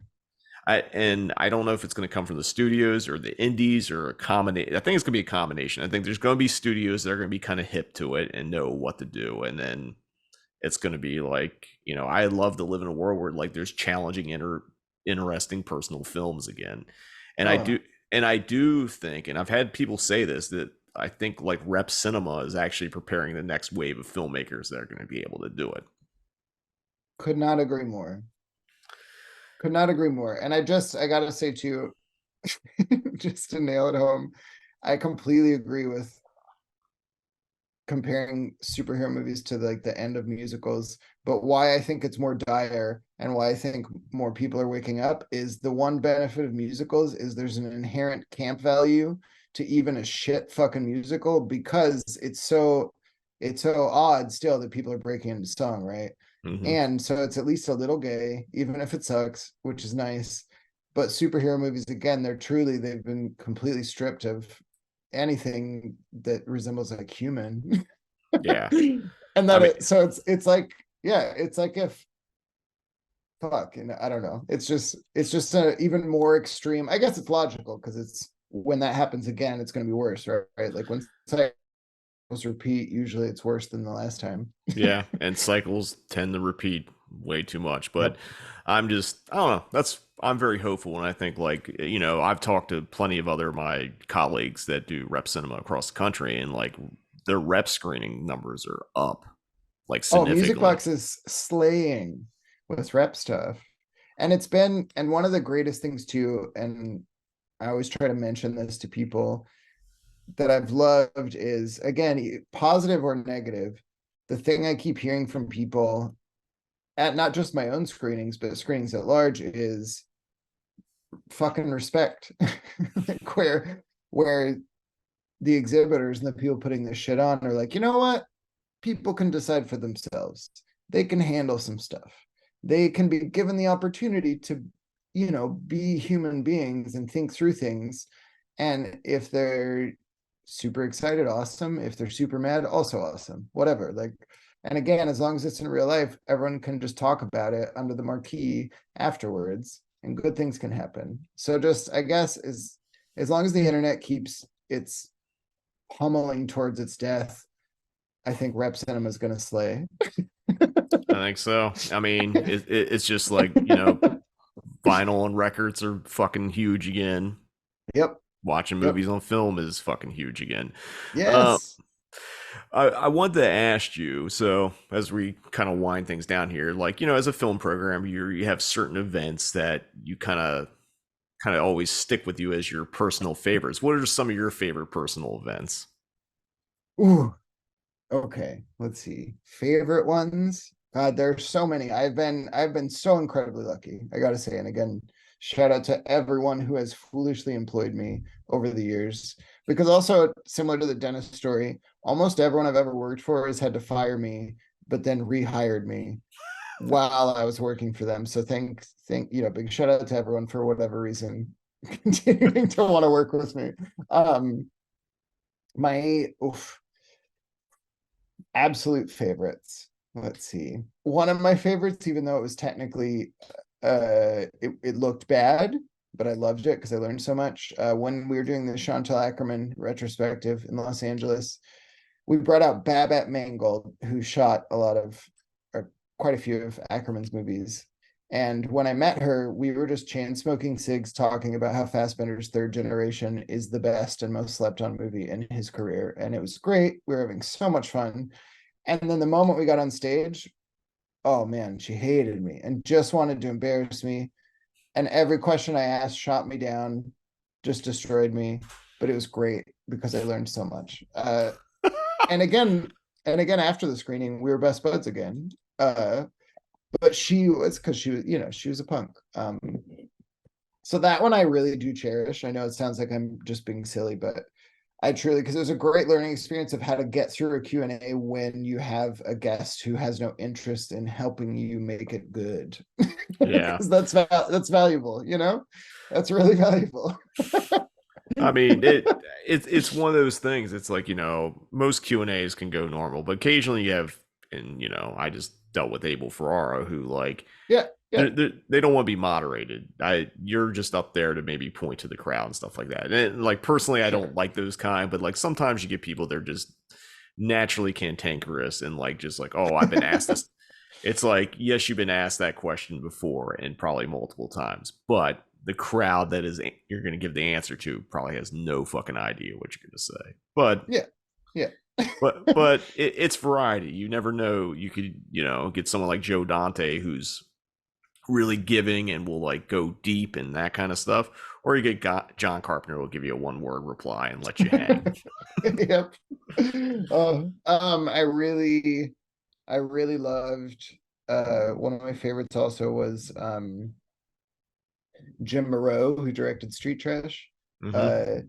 When I booked that movie for the marathon, which I believe was 2015, it's 2015 or 2016, but I booked it and I was talking to someone else, the person who runs Cinespia in LA, and I was like, I'm going to invite the director to come. And he was like, good luck, dude. Born again Christian. And I was like, shit, okay. And I looked, and at the time, IMDb Pro was truly just like a lion's share of, I assume, accidental personal email addresses, but they were everywhere. And so, assuming it was wrong, but I emailed the address there, and it was indeed his personal AOL. And I emailed him and just, very casual, just invited him. And he replied like that day and was like, sounds awesome. Let me know the details. And turns out he married someone who's a very intense Christian, and that person demanded that until their children were 16 years old, they couldn't know that he had a career in movies. And then he made things like Street Trash, and the kids were just shy of that. But he decided to do it anyway and tell them he was going on a business trip. Which also, though, by the way, maybe they sometimes born-again Christians don't use the internet, because I was like, just Google it. I mean, we put it on the website, but regardless, that Q&A was a blast because clearly he'd been wanting to talk about it for decades. And he gave me the best answer ever because, anyone who loves Street Trash, what we all want to know is the dicks, right? Like when the dicks start flying. And what he told me was, he was like, you should have seen the table because we didn't have any lenses. We had one lens for the whole movie, so we couldn't do zoom like really at all. Like we couldn't, everything was the same depth of field in that movie for a reason. he was like, so we had to build like 6 different dick sizes. So when you see it like huge, it's not like a close up or anything. That dick's just that big. That's one of my favorites of all time, for sure. Let's see. And last one, I mean, anything with Penelope Spheres. Anytime I get to be near her or talk to her or even just email with her, Penelope's a fucking legend. And she's the best. And also Udo last year at the marathon. I've gone on that rodeo with Udo before for Q&As, but this one, the one moment I'll highlight especially, well, in typical Udo fashion, when you try to end a Q&A, he won't let you because he gets very flirty, and every time I tried, he just wouldn't let it happen. And so then finally he was like, just ask me about some of my other movies. And I was like, well, if we want to do that. And so, we talked German Chainsaw Massacre, we talked Spermula. And then I was like, well, since we're at a horror marathon, you were in one of Guy Madden's, kind of horror movies with Keyhole. And he goes, Guy asked me to come for him. And if you haven't seen that movie, there's a scene where Udo comes really intensely and it's mostly just focused on his face, and he reenacted it on stage for that crowd, but for even longer than it happens in the movie. So Udo's just like squirming in his chair, periodically making eye contact with me while he fake comes for everybody. And I gotta, I love that. Oh, bless fucking Udo Cure. Udo forever. Udo Oh, forever. what a absolute fucking maniac. Oh, one of the last, Yeah. He's a dying breed, whether you feel that's good or bad. He's a dying breed and I will cherish him. Yeah. I guess unless you got a couple more, I was gonna say on the flip side, just for people that are listening to as film programmers, things don't always go right. So if you're comfortable with it, do you mind sharing some of the times where shit did not go right? Sure. I guess we'll build up to the big one. Yeah. One really silly one, but that was fun. It was actually, maybe you can help me remember his name. Probably not, but I need a little bit. I need a little bit more than just at the Arrow. at the Arrow, this was randomly during whatever festival we were showing that Swedish movie. Pretty sure it's Swedish, that was now remade with Tom Hanks recently. And the Swedish one, I guess, is a man called Ova. Okay. Yeah, I kind of remember that, maybe. And I don't even remember why I was doing that Q&A, because that was not normally, I did Q&As periodically, but that was normally not the kind that I got called in for. Well, I'm going to tell you what happened. Gwen was going to do it and then bailed and stuck you with it. She's done that to me too. But I remember when she asked me to do it, I was like, yeah, sure, whatever. As long as, and my rule always, I've had to do it once against my will. I refuse to do a Q&A or even introduce a movie without having seen it. I will not do it. But so I watched it and I was like, that's fine. Sure. I can make some questions out of this. Because there's enough, that movie has enough random Finnish style humor where I was like, we can just talk about Aki Kaurismäki and shit. It'll be fine. Yeah. So I practice it and I'm like, okay. And I meet the dude and I even do the thing. I even do the thing where as soon as I meet him, I was like, I'm so sorry. I know this is, can be rude and annoying, but just want to make sure I get it right. Can you, pronounce your name for me? And he did. And he was like, no problem. Very nice guy. And so I practice it, good to go, everything. So I get up there and it's one of those times where it's shocking to me, but it's because I was newer. I didn't realize how well movies did like that at the Arrow. And so I come into the theater assuming there's going to be maybe 100 people and it's fucking packed for this shit. And so I introduce the movie and then it ends and I go up to say his name that I practiced so many times and I couldn't have been more off. I couldn't have, I might as well have just said your name is gobbledygook chair. It doesn't, it truly, nonsense came out of me. And the moment he gets on stage, he sits down and looks me right in the eyes and just says it to me, looking me right in the eyes. And I was like, I'm so sorry. And he goes, it's okay. Happens everywhere. Oh, but it was fine. We made it through. Yeah. Don't feel bad. I did one worse. I did one worse on something much easier. Bernard Rose, what'd you call him? I call it. It's I was like, is it Bernard or Bernard? He's like, actually, technically both right, but I prefer Bernard. I'm like, sure, and I called him Bernard. Oh no! And I got up there give it up for the director of Candyman, Bernard Rose. Fuck. So don't feel bad about butchering a fucking Swedish actor's name when I botched a fucking easy one that I knew better. But that's what happens when you get on stage. Sometimes you lose all fucking. Well, sometimes it goes. And look, it's a small aside. And don't get me wrong, I'm not trying to turn film programmers or hosts into idols, or anything, because we're not. We're just normal people. But I will say, people forget how often. Oh, it's crazy how often people forget that we have to perform. It's not the same as when we've both been in bands. It's not quite the same as doing that. I think it's worse. More pressure. Well, because it's just one person and you don't have any music to back you up. well, I mean, if you're in a punk and hardcore bands like we were, you could fucking turn your back to the crowd. You can roll around Yeah. screaming. Yeah. If You you're have lots feeling of weird, you can just yell.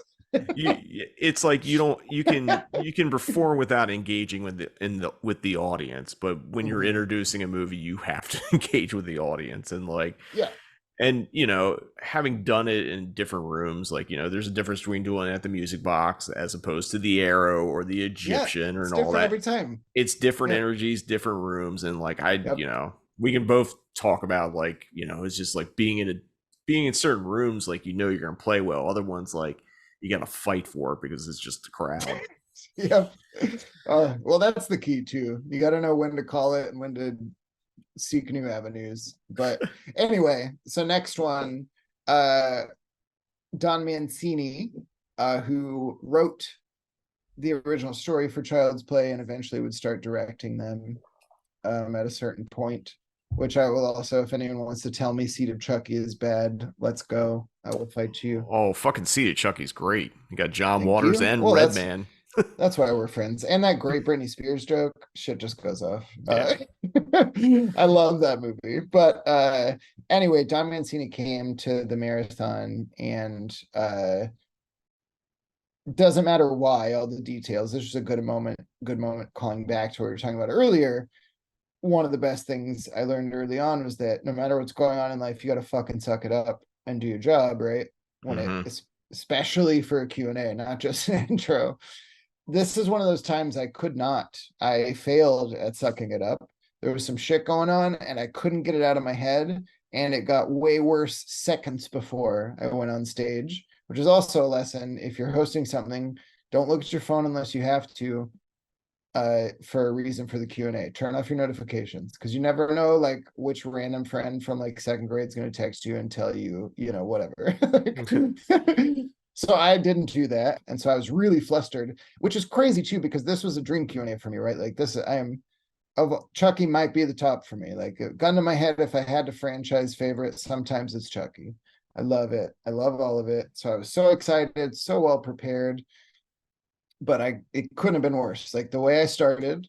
So when I introduced him, I said, director and writer of Child's Play. And he already had his mic and he goes, I didn't direct this fucking movie. Tom Holland did. And I was like, yeah, yes, yep, I know, I'm sorry. And he immediately was just like, yeah, we'll talk about him. And he talks about how much of an asshole Tom Holland is, which, whatever. That's that's fine, do your thing. But everything I tried, because it was so sour from the get, I couldn't get it. And it was one of those times after the Q&A, we had a great time. We hung out for a bit. Everything was good. We're friendly if we do see each other. But I soured it instantly by accidentally saying that. Yeah. And so no matter what I said, he would still, he's also a performer in his own right, and he would still give answers because he loves his fans and he's grateful that people love Chucky, and it's still going. But the whole Q&A was so dour and so flat, no matter what I did. And I tripped over my own shit, like stuff that I would have loved to talk about. Like even towards the end, I was like, as far as I am aware, in the United States, at least for sure, this is the first time there's like an outwardly trans character who's killing people in a movie, and it's fucking awesome in The Child, in Seed of Chucky. Yeah. And I was like, was that some, who knows how I worded it, but I, asked him about it, and he was like, well, yeah, that was our goal. And I was like, all right. And it's one of those times you can't recover. No matter how hard you try, you just keep fucking making it worse somehow. And there's but you're locked in, right? You've experienced this obviously when you're, especially with the marathon too, because everything's scheduled so tightly, you have to fill a certain amount of time. Yeah. Because I've been in Q&As in just like a regular setting where there's, it's clearly not going well. It's just a night at the movies and it's better for everyone to just call it. Yeah. And you do. But when you have to fill a certain amount of time, oh God, and you're thrown off, and that's what it was with Sweet Don Mancini. And it just got worse and worse, worse and worse. And I was just like fucking flop sweating. And also, this is what it like. Yeah, we finished that Q&A, I think, at like 1 a.m. So I still had 11 hours to go hosting the marathon. Oh God. Yep. That's Yep. that's brutal. Like it's like So bad. yeah, because like when you're moderating Q&As, which not every programmer moderates Q&As, but a lot of them do. Well, some of them Is don't hate themselves. yeah. Well, it's like you never know what's going to turn stuff south at any Yeah. point. And Yep. it's like, you could do all the stuff and like you could be as prepared as you can be, but like, there could be an audience question that comes in there or like, there's lots of factors that can throw you off. And it's just like I don't know. It's like at this point I've done hundreds of them and I know you've done hundreds of them at this point. Like Yep. I'm always fucking nervous to do a goddamn Q&A. Oh You, yeah. But I'm you, I'm glad too though, because I feel like just like with being in a band, if there's ever a time I don't have the jitters at least a little bit, that's always when I've told myself I would quit. yeah. Because I think it's healthy, Like again, it's the balance, but well, it's the same as like we've talked about this. I don't trust any film programmers who are confident they know everything. Yeah. And it's the same way with programmers doing Q&As. If they have no fear, if they don't get the jitters, I'm like, that's because this is going to be boring. Because you're going to do Yeah. a boring Q&A that anyone could do. Because if you got the fear, that means you're going to try to make it an actually special event. I mean, it's just like some of my favorite Q&As are the ones that kind of like went off the rails and wasn't anything I asked. It's just like it sometimes it's the combination of people we get. Sometimes you get people like I think about that Maniac Cop 2 Q&A I did with Lorraine Landon and Bill Lustig, where like Yep. they both kind of like try to one up each other with the craziest fucking shit that like it's just insane to me. But like Yeah, which it is was great. but they're both wonderful fucking people and it's a great Q&A and like I don't know. But I feel like you have another horror story you want to Well, share. the finale, though I have had both my feet firmly in my mouth and made a fool of myself many times throughout this weird career, there's never been a bigger bomb than when we did the oscilloscope weekend. And it's twofold, so I'll tell the fun one first, which I alluded to a little bit earlier. But after the big thing we're going to talk about, the second day of this, after I got no sleep because of how badly I'd done, I was introducing one of my favorite filmmakers on earth, Kelly Reichardt. But before that, I was introducing one of my good friends, April Wolf, who's a film critic and a filmmaker. And I was exhausted, as I said earlier, dressed like a sloppy slut. And I meant to just do nothing but express that in so many words, April is one of the most, passionate champions of movies out there. And what instead came out of my mouth was with a pause. And again, I'll just tell everyone now, you can still go see it on the Criterion channel. If you go to the Kelly Reichardt Masterclass, you can watch me make a fuck out of myself. And what came out of my mouth with an inconvenient pause was that April is an incredible lover. Big pause. What I meant to say, she was like a lover and champion of cinema, but I fucked it all up and said she was an incredible lover. And I didn't even notice in the moment, right? So I just did it. Again, thankfully, Oscilloscope was there and Criterion was there with their cameras filming it. And April comes up and Kelly comes up. And the first thing Kelly says is, "Oh, wow, an incredible lover, April." Oh. So that was good. But what happened the night before that helps me get to the headspace for that one was we put on a show that was meant to be a tribute to the one and only MCA, Adam Yauch of the Beastie Boys, one of my and, billions of other people's heroes on this planet Earth. And that was why that whole series happened. Because I initially said to Gwen, all these movies are great if I come up with a hook that guarantees we get at least one sellout. Can I do the Oscilloscope series? And she was like, sure. So I called the Oscilloscope guys and I was like, can I get Mike D and Adrock to come out and do a tribute to MCA if we make it a fundraiser? right? Because it was very important to him in his life. And she was like, absolutely. Tell me what fundraiser it is. And at the time, it was the Thomas Fire Fund, because as always, fires doing horrible shit in California. She was happy. She said, all right, I will get them. And sure enough, all of a sudden, Mike D and Ad Rock were confirmed. So we kept cooking, and we were like, why don't we truly make this the be all end all tribute to someone I love so much. So we're like, oh, the final video is Fight for Your Right Revisited, which has 1 million Beastie Boys in it, right? Honorary Beastie Boys. So what I did is I invited every single very famous person that's in that music video. I sent invites to every single one of them. And the vast majority, weren't available, couldn't do it, whatever. Everyone wanted to, though. That was the thing, too. Everyone was like, oh my God, I wish I could, And then we had Martin Starr and Elijah Wood and Seth Rogen and John C. Reilly.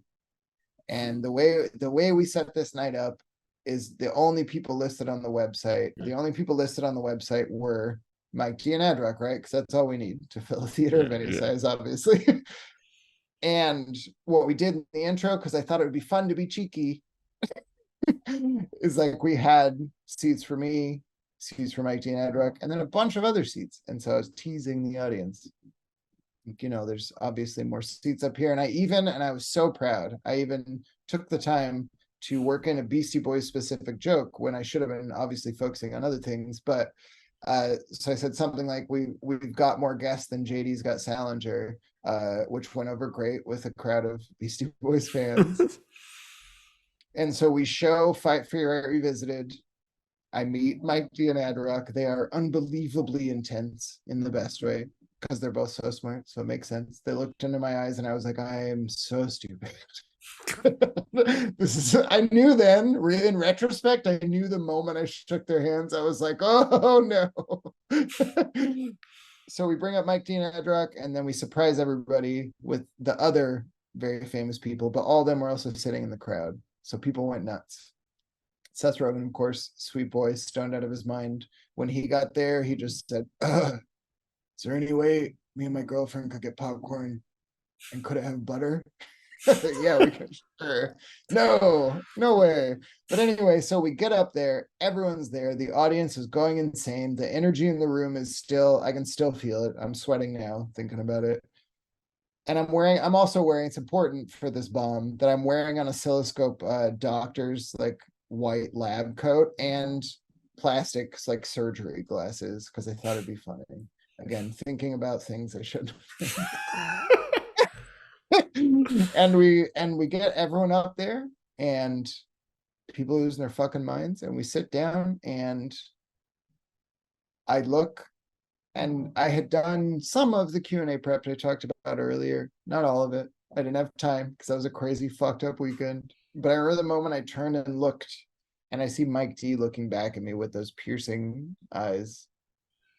And in my head that moment, I was like, oh shit.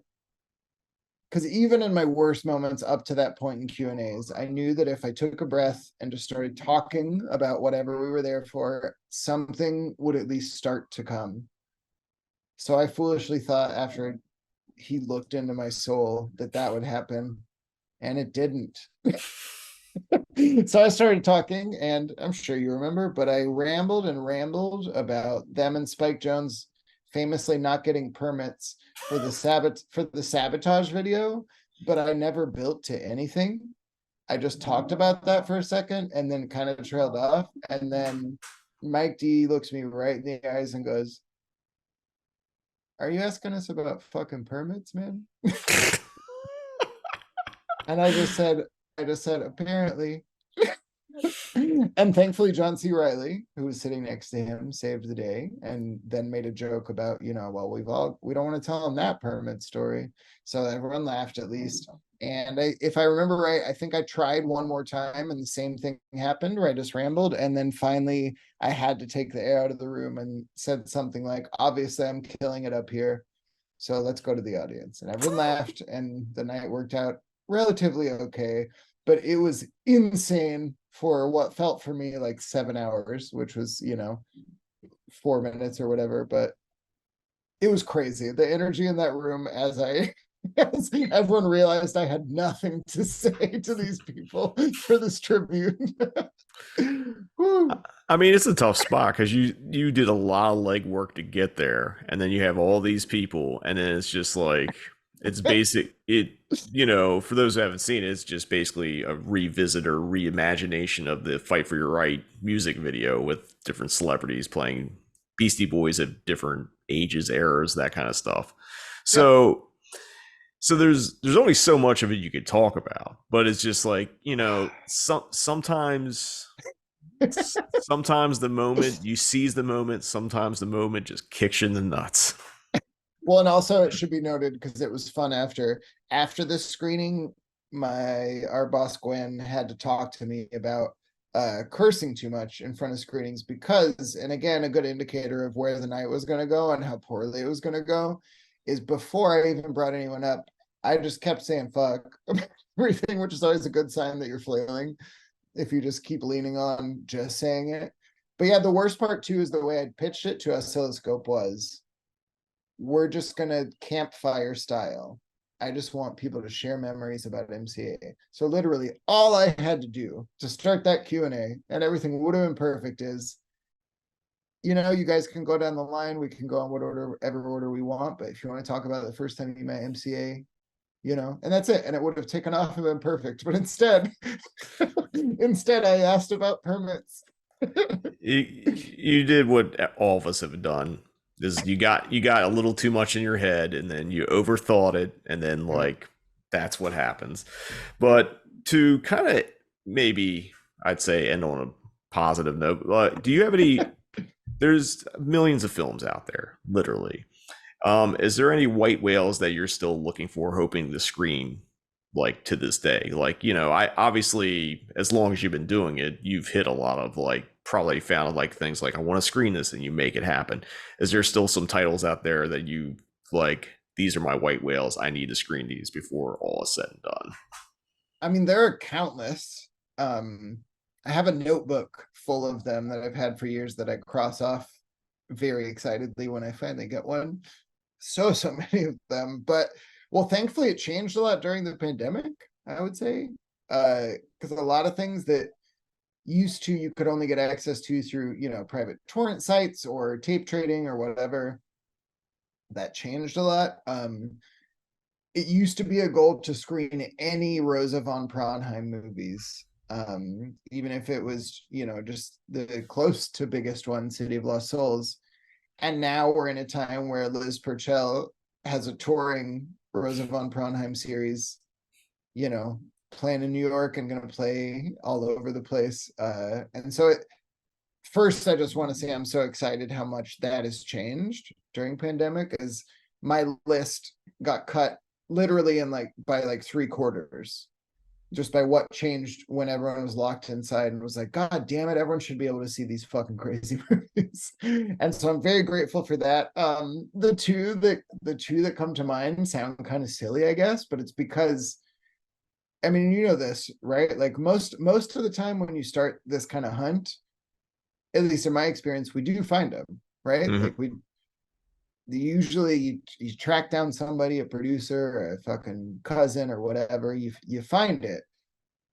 Oddly enough, two things that I've wanted to show on film for a long fucking time that I and no other programmer I've spoken to have been able to find is a print of what I think is the far superior sequel with our queen Carol Kane, When a Stranger Calls Back.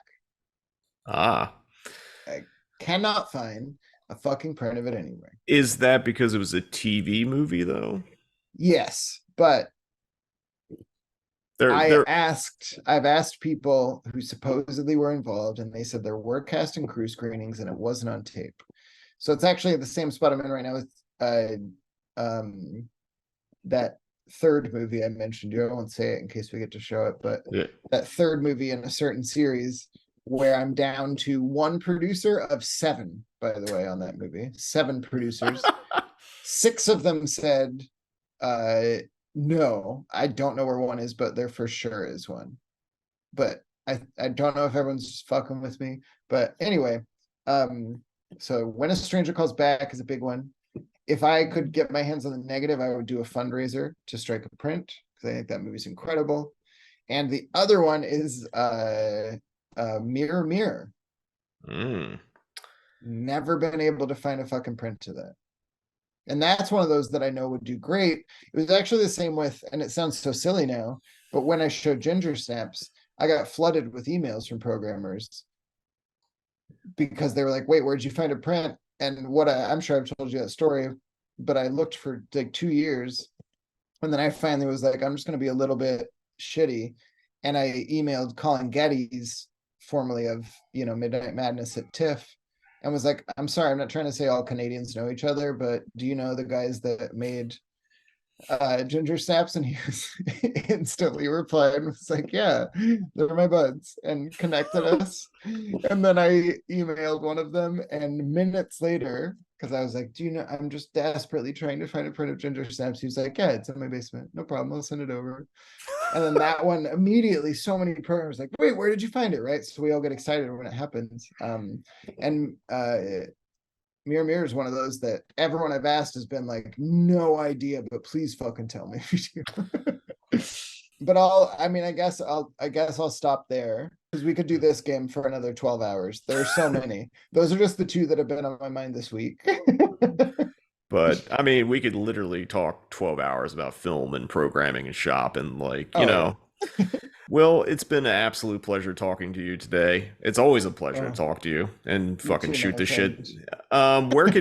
Where can people find you online? Or I know you're anti-internet, but where can people no. find out about your screenings? Wait, just to be clear, I'm just an old man now. I'm not anti-internet. I'm anti what happened to the internet, which is the social media, but which also helps me too with my own screening. So don't worry, I'm not on a high horse here. I'm just sad about what happens when we humans ruin things. But if you want to find out about our shows, it's just Oscarbate on Instagram. Again, spelled masturbate, but Oscar. So yeah. Every time you think of that, just look it up. You'll see. And they're on the Music Box website. There's a highs and lows tab, and it's also even Mubi is sponsoring us now. So it says Mubi presents highs and lows. Putting those streaming dollars to work. That's right. Yep. That's good. They won't listen to this, so it's fine. They won't hear anything I said about streaming or sponsorships or anything at all. So it's good. Look, I mean, that stuff's important, but come on, man. There's a lot of things you have to remember. We both know this. Yeah. Well, it helps when it's someone like Mubi because at least they literally show movies. Yeah. It's just when it's like fucking, oh, thank you so much, Kia and Heineken. No one wants a fucking Kia or a Heineken unless it's free. My ultimate goal, and actually you suggested this too, and we didn't hear back from it, was the J&B sponsorship for January Giallo. Which is crazy. Come on. That's why everyone still knows about them.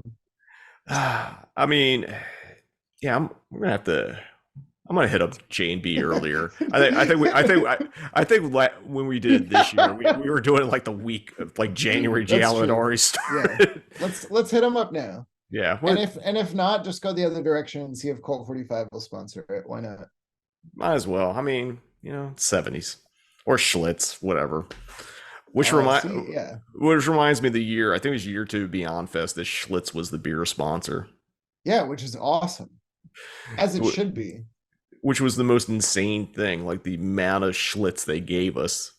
Oh, see, so jealous. Schlitz is the shit. Official beer of Gates of Hell, directed by Lucio Fulci. Yes, agreed. Well, only because there's that one shot of like the fucking beer tap where you see the Schlitz logo. Yeah. But it's not like in fucking Innkeepers where they make sure that it's in there quite a few times. Make sure the label is pointing right in camera. But Will, thank you so much for talking today. And obviously I love talking to you. I love programming stuff with you. Well, thank you for having me. I am honored to be on The Void always, just like I was getting to host shows with you. So I'm very grateful, because you're one of those, you're one of those people that very kindly welcomed me into the fold, and could not have, I sure as shit wouldn't be where I am without you. So thank you. Oh, thank you. I wouldn't be where I am without you because you've pushed me to push boundaries of what can or can't be a cult film. Oh, it's When good. So we help each other out. Keep pushing to, break some minds.